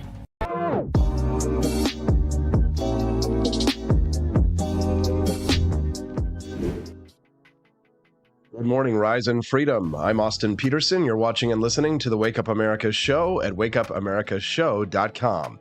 You can text the show today at 573-319-1586. I saw our buddy Quest Fanning sent us a super chat this morning on the last segment, commenting with the Judge Napolitano discussion. Quest said, yesterday I saw a video of a big fight at a Golden Corral. I bet none of them were landowners. We'd be better off if they don't vote. Very funny, Quest. All right, you can send a super chat too over on our YouTube page at youtube.com/AP4Liberty. It's a great way to support the show so that we can bring you more great interviews like Judge Napolitano. And our next guest here to comment on This Week in Woke is making her encore appearance on the program, our friend, Turning Point USA Field Representative, Daniela Pensack. Good morning, Daniela. Welcome to the program. Yeah, good morning. I just want to dive into the Hasbro situation where they have just released their new version of the Life board game. So I just wanted to say a few things about that.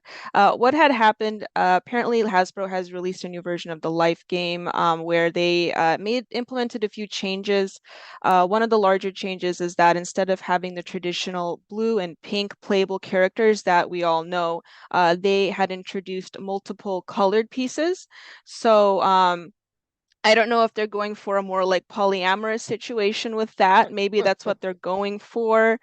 Let's have the husband, the wife, and the wife's boyfriend as all playable characters in the game. That's going to be very educational for the kids. But no, in all seriousness, I think that's just a little bit questionable to have the multiple color pieces. They're trying to circumvent their traditional like nuclear family unit. They also introduced, I believe, pets as playable characters in the game as well. Now, I just want to say that as someone who is really close with her pet Chihuahua, I actually have no problem with that. I would want my pet to be a playable character, but unless they're going for like a trans speciesist situation, I want nothing to do with that. But all jokes aside, I think what this game is doing is that it's just indicative of the left having a stronghold and a monopoly on entertainment in America as a whole.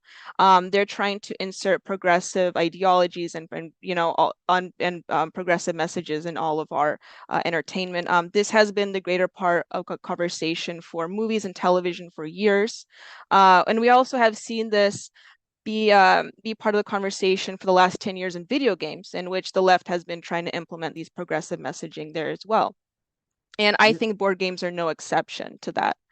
But I think one way that conservatives and libertarians alike can really combat this is that we can vote with our wallets. We can, you know, buy either older versions of the games, or we can make our own games ourselves. But you know, and all, I'm not really surprised at what's happening here.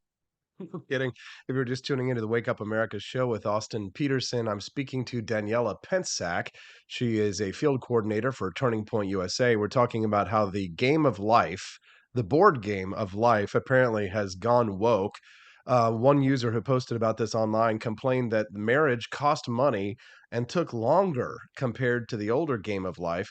She also pointed out how in the older game, families could have as many children as they wanted, but are now capped at four. I guess they just didn't want people to have more kids to cut down on global warming, Daniela. But you make a really good point when you bring up this sort of woke injection into not just board games like this, but also video games as well. The left has made a very concerted effort at trying to put their progressive messaging into pretty much everything, including, you know, major pop culture works of art. But if you look at a lot of the products that they're putting out, it's not that great. I mean, everything that the left makes that's new, you know, if it's not a copy of something else like the movie, like the television show Willow, or like the new Lord of the Rings or what have you, right? They're copying intellectual properties that other people have had and inserting that ideology. But whenever they try and create anything new themselves that mimics that ideology, a lot of it really doesn't do very well. It performs very poorly. I mean, I guess there really is some truth to the saying, go woke, go broke, isn't there? Yeah, there is. Actually, and as far as Hasbro is concerned, I'm not surprised that they're doing this. I don't know if anyone remembers, but in 2019 they actually released their Miss Monopoly game, which is like the female version of Monopoly. It was supposed to be like a commentary on the so-called gender wage gap problem.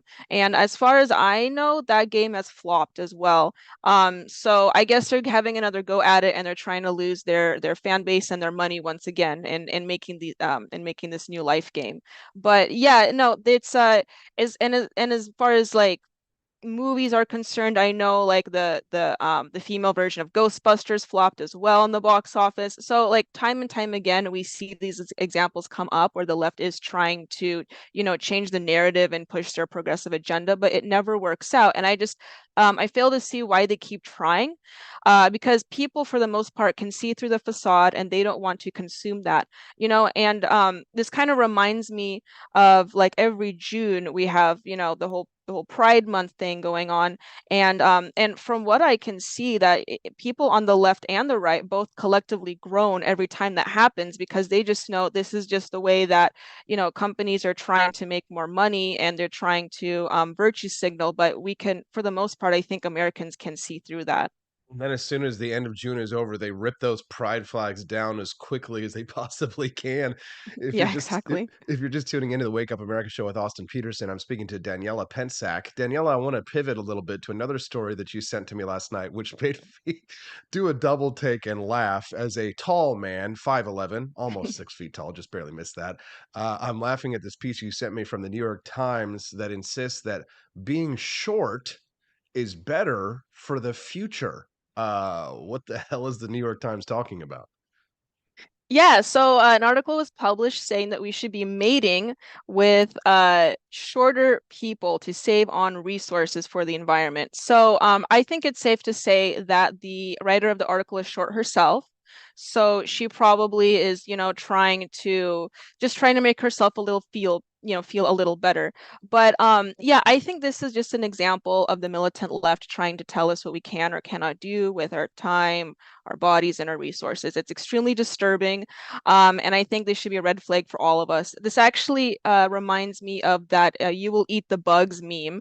I don't know if anyone's familiar with that, but where the World Economic Forum had tweeted out saying that we should be eating worms or something like that, to save up on resources. It's just extremely disturbing, and frankly, it's disgusting. And I think conservatives and libertarians, we should all be aware of that and be conscious of what they're telling us. But I think for the most part, we're doing a good job in picking that apart. But yeah, it's extremely disturbing, and it's funny, honestly. Well, I mean, what else can you say? The jokes kind of write themselves here, and yeah.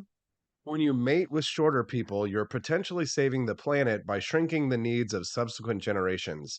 Lowering the height minimum for prospective partners on your dating profile is a step towards a greener planet, she wrote.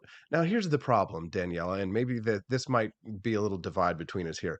It doesn't matter if you're short as a girl, right? You say that, she's trying to compensate. What matters is if you're short as a guy. Am I right? Well, I guess so, socially speaking. Let's hear it, I don't Daniela. want to. Listen, I don't discriminate based on height for men or for women. Her But first lie on the show. Ladies and gentlemen, give her a boo. Boo. First time Daniela lied on the show. Probably won't be the last. All right, go ahead, Daniela. yeah, no, but in all seriousness, and I just want to say that as a woman being 5'7", I am slightly above average the white American female height. So as far as this article goes, I'm pretty much doomed myself as well. So but I think that no, I don't judge, I don't discriminate on height, but I will say I don't think we should be judging people based on their height or their weight, or I think people should just live their lives as they please. And well, I guess you can't really pursue being tall, but I but Well, you that's one can thing that you can't actually, change. because I don't know if you've read about this recently, but there are men who are actually getting their surgery to break their legs and increase their height. Have you been seeing about this one? Have you I seen have this? not. That is Yeah. news to me. Yeah, Okay. there have been research studies that have done where they've taken women into like lineups and stuff like that, and like had them they'll like have them choose which guys that they prefer, and they always choose the taller ones just based on looks. But then they'll introduce into the lineup, they'll start telling them things like, "Oh, well, this guy's a doctor, this guy's a lawyer, this guy's a criminal," and women actually, by and large, chose men who were taller, even if they were criminals, and even if the shorter men were like doctors or lawyers, which showed that height is everything for guys. Hmm. So men, don't listen to her. She's lying. I promise you that it's better to be tall than pretty much anything else. Funny stuff though, Danielle. I'm just teasing you. Is there anything else, Daniela, that you think the audience should know before we let you go? I do want to say that as far as the life board game situation goes, I think that I wanted to say that we should be a little bit more conscious of what we purchase, and I think that living in a capitalist system, it really helps in that we can vote with our wallets, and I think a lot of people are engaging with that, and I think we should just continue engaging with that and use our innovation to hopefully make new products that align more with our values. It's a really good point, actually, Daniela, and a really strong way to close. Very great interview. Daniela Pensack, she's a field coordinator for Turning Point USA, and a great new guest. Thanks for coming on, Daniela, and thanks for letting us tease you a little bit. Yeah, no, thank you for having me. Thank you very much for coming on the program. That's Daniela Pensack. What did you think? Send us a text, 573-319-1586. I thought that she did a pretty darn good job, even when I was teasing her a little bit. Women want to not discriminate on height, says Volt, but it's instinctual. Our genes are powerful. Rare Camellia says, biological imperative. Isn't that what MGTOW says is the reason for why they should sleep around with multiple women? Dang, Camellia. Getting a little cruel over there. John Rail over there. Looks like John Rail got upgraded to a gold Freedom Ninja this week. That's awesome. John Rail, congratulations on becoming a 2-month subscriber to the Wake Up America show stream. We appreciate you very much. If you haven't already, upgrade that Statue of Liberty that you got next to your profile to a little gold bar for your second month as a subscriber to the Freedom Ninja Army. And we'll be back with more on the Wake Up America show at wakeupamericashow.com. Were you exposed to hazardous materials while serving in the military and have an illness or condition as a result? If so, you may be eligible for VA benefits and services. Whether you need health care or want to file a disability compensation claim related to military exposures, VA is here to help. Visit va.gov/military-exposures to learn more and apply today.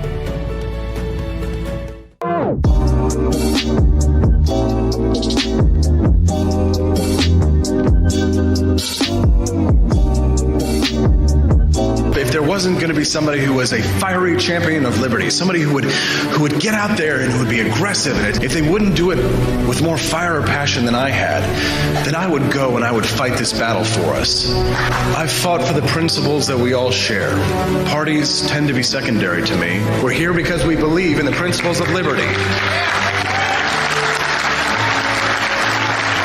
I am not a perfect messenger, but I think I'm a damn good one. This is a replica of our first president's flintlock pistol. You have my full support, my respect, and my gun.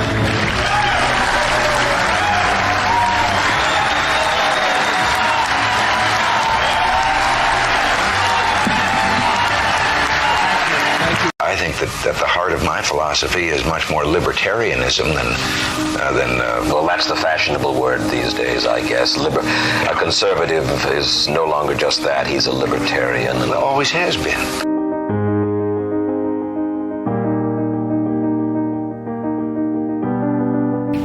Yet any time you and I question the schemes of the do-gooders, we're denounced as being against their humanitarian goals. They say we're always against things, we're never for anything.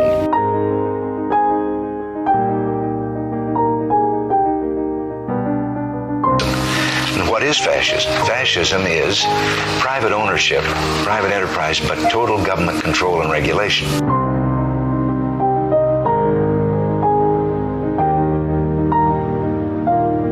Well, the trouble with our liberal friends is not that they're ignorant. It's just that they know so much that isn't so.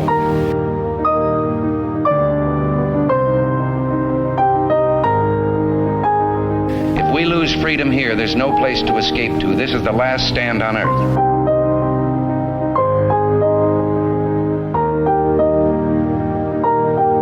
This is the issue of this election. Whether we believe in our capacity for self-government or whether we abandon the American Revolution and confess that a little intellectual elite in a far distant capital can plan our lives for us better than we can plan them ourselves.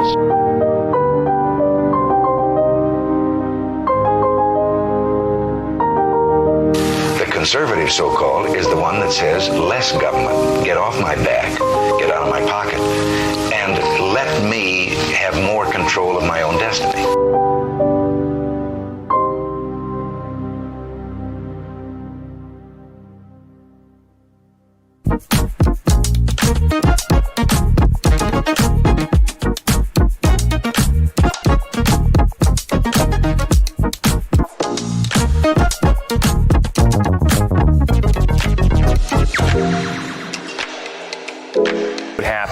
If I had to pick up the phone, call 911 for one of my family members or one of my neighbors, what would I do if no one was on the other end to respond?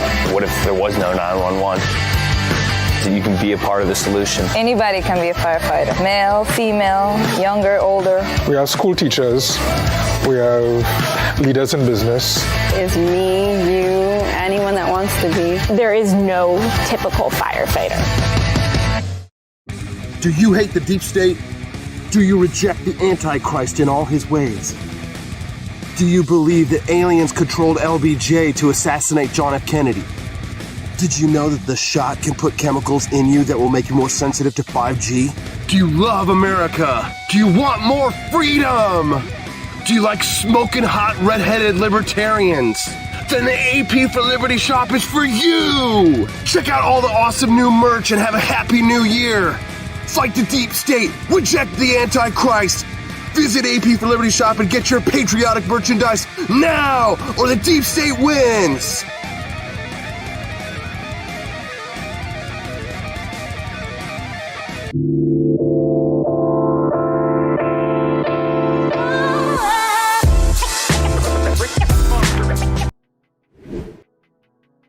Good morning, Rise and Freedom. I'm Austin Peterson. You're watching and listening to the Wake Up America show at wakeupAmericaShow.com. Well, the show's almost over, but I think it's been a terrific one so far. What do you think? Oh, nice. Well, I'm glad you liked it so much. Appreciate you all tuning in, getting up so early. R. Volt, John Rail, Quest Fanning, Rare Camellia Peterson, my lovely wife Stephanie, our friend Dustin, Buddy Mansour, all of our good buddies. Did I say John Rail? I might have said it. Camellia over there in the live stream says, all right, AP, you kept pestering me about what I look for in a man. She says, here's one. If a man can't think for himself and can't challenge me, he can forget it. It's no fun being able to debate someone into a corner every time. That's more important than height, LOL. There it is. Gentlemen, if you've been trying to figure out what it is that Camellia is interested in a man, you got to be able to fight her. Intellectually, with your mind. Although she probably would love it if you could wrestle her down too.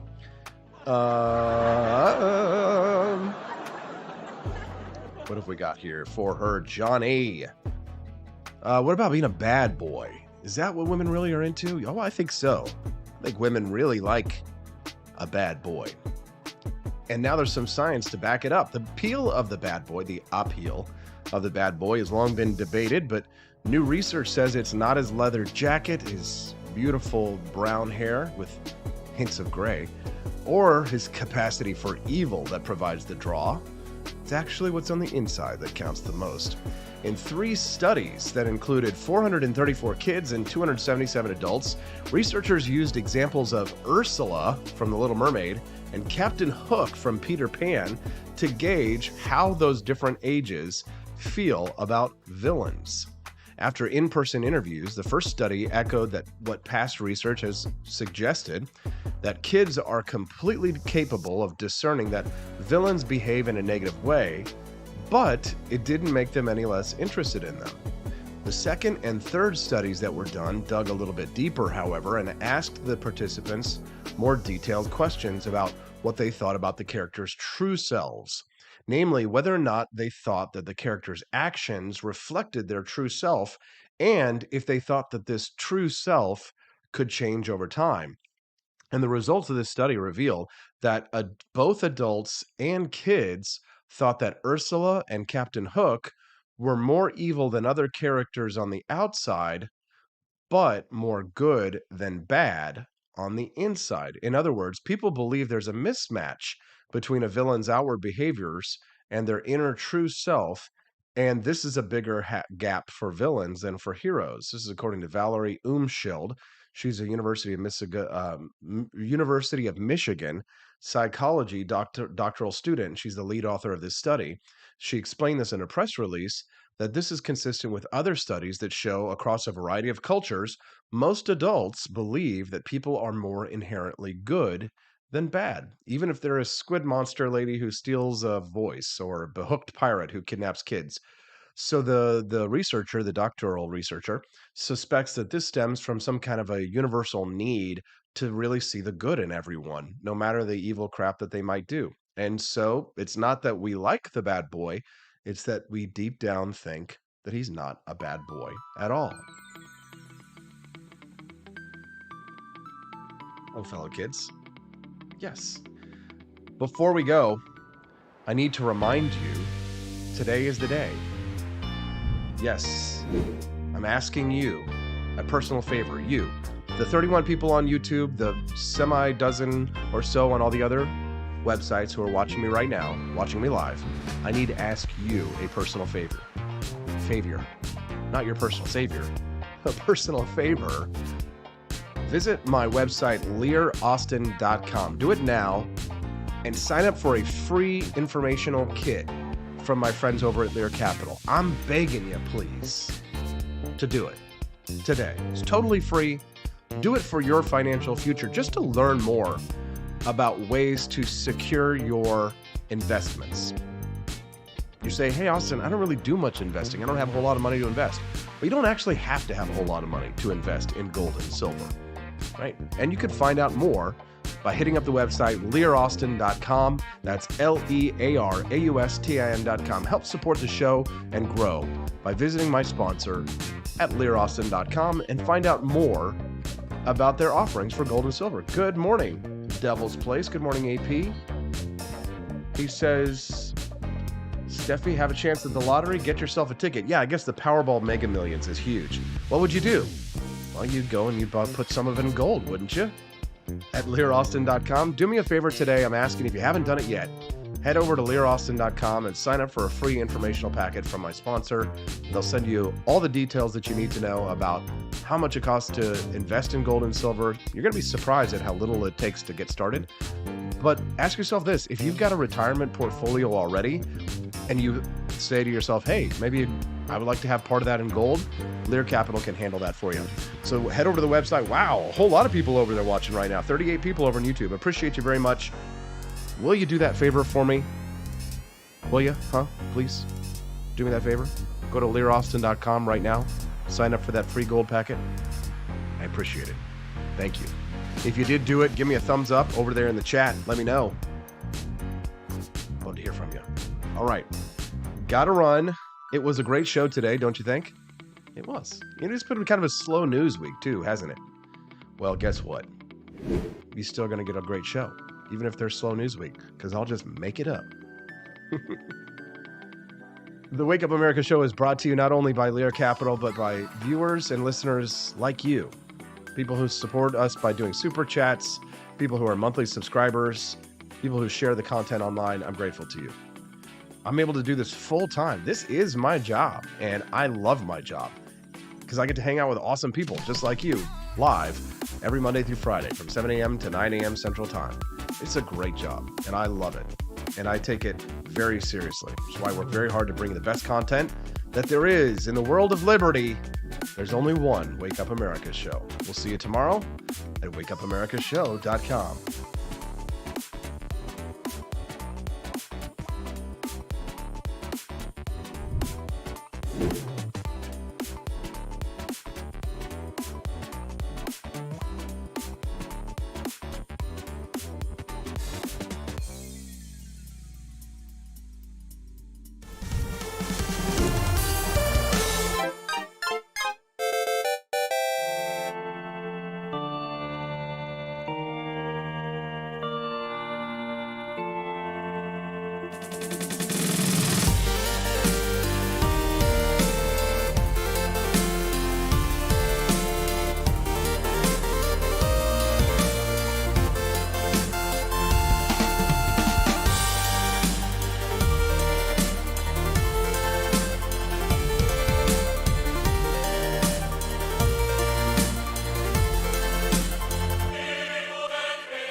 I like shooting things, but whenever I can't shoot something, I like to cut things. My life isn't all about shooting and stabbing and cutting, though. Sometimes I have to do actual work, but when I work, I still like to have fun. And there's nothing less fun than trying to cut with a crappy knife. Thankfully, from the ancient sect of Christian knights, who also loved cutting and stabbing, comes a new implement that has received my personal blessing, the Templar knife. Like the ancient sword of Excalibur, you don't choose a Templar knife, it chooses you. You just decide what kind you want on the website first, however, and then order it online, and then it chooses you. The Templar knife comes in a variety of shapes. As a man of culture and taste, I have decided I will never use a terrible knife again. And thanks to the inspiration provided by this excellent product, I have decided to launch a new crusade against anyone using less than superior knives. Join me, brothers and sisters, by visiting uppercuttactical.com/pages/Templar-knives. That's a lot of slashes. For that, you'll need a Templar knife. For 10% off, use code AP for Liberty and join me in a quest for glory, for liberty, for Christendom, for the Templar knife. Get yours today. Fire.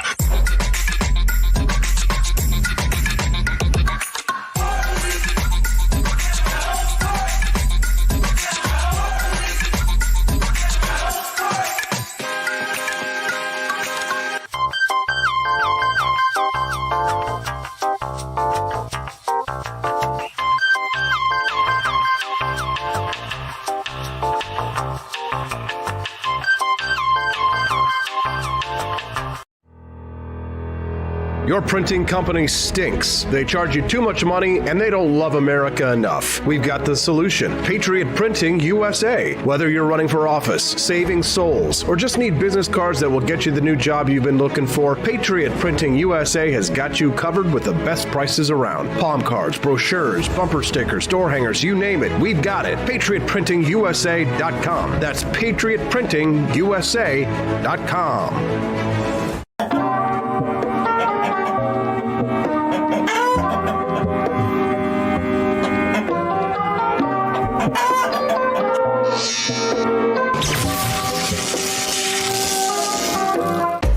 Want an engaging website to boost your business?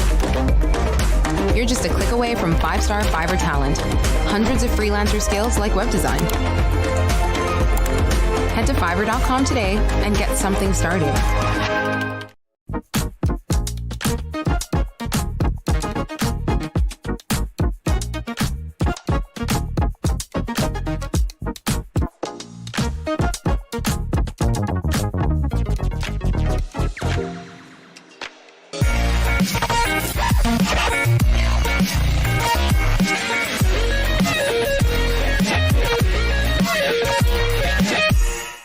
When I was in foster care, I never knew when I would have to move, so I always had my suitcase ready to go. Then one day, I was adopted. My new parents opened their hearts and home to me. My parents cook my favorite breakfast for me every morning. My parents take me on trips I never thought I would go on. They gave me a home and an even better reason to use that suitcase. My parents aren't perfect, but they're perfect for me.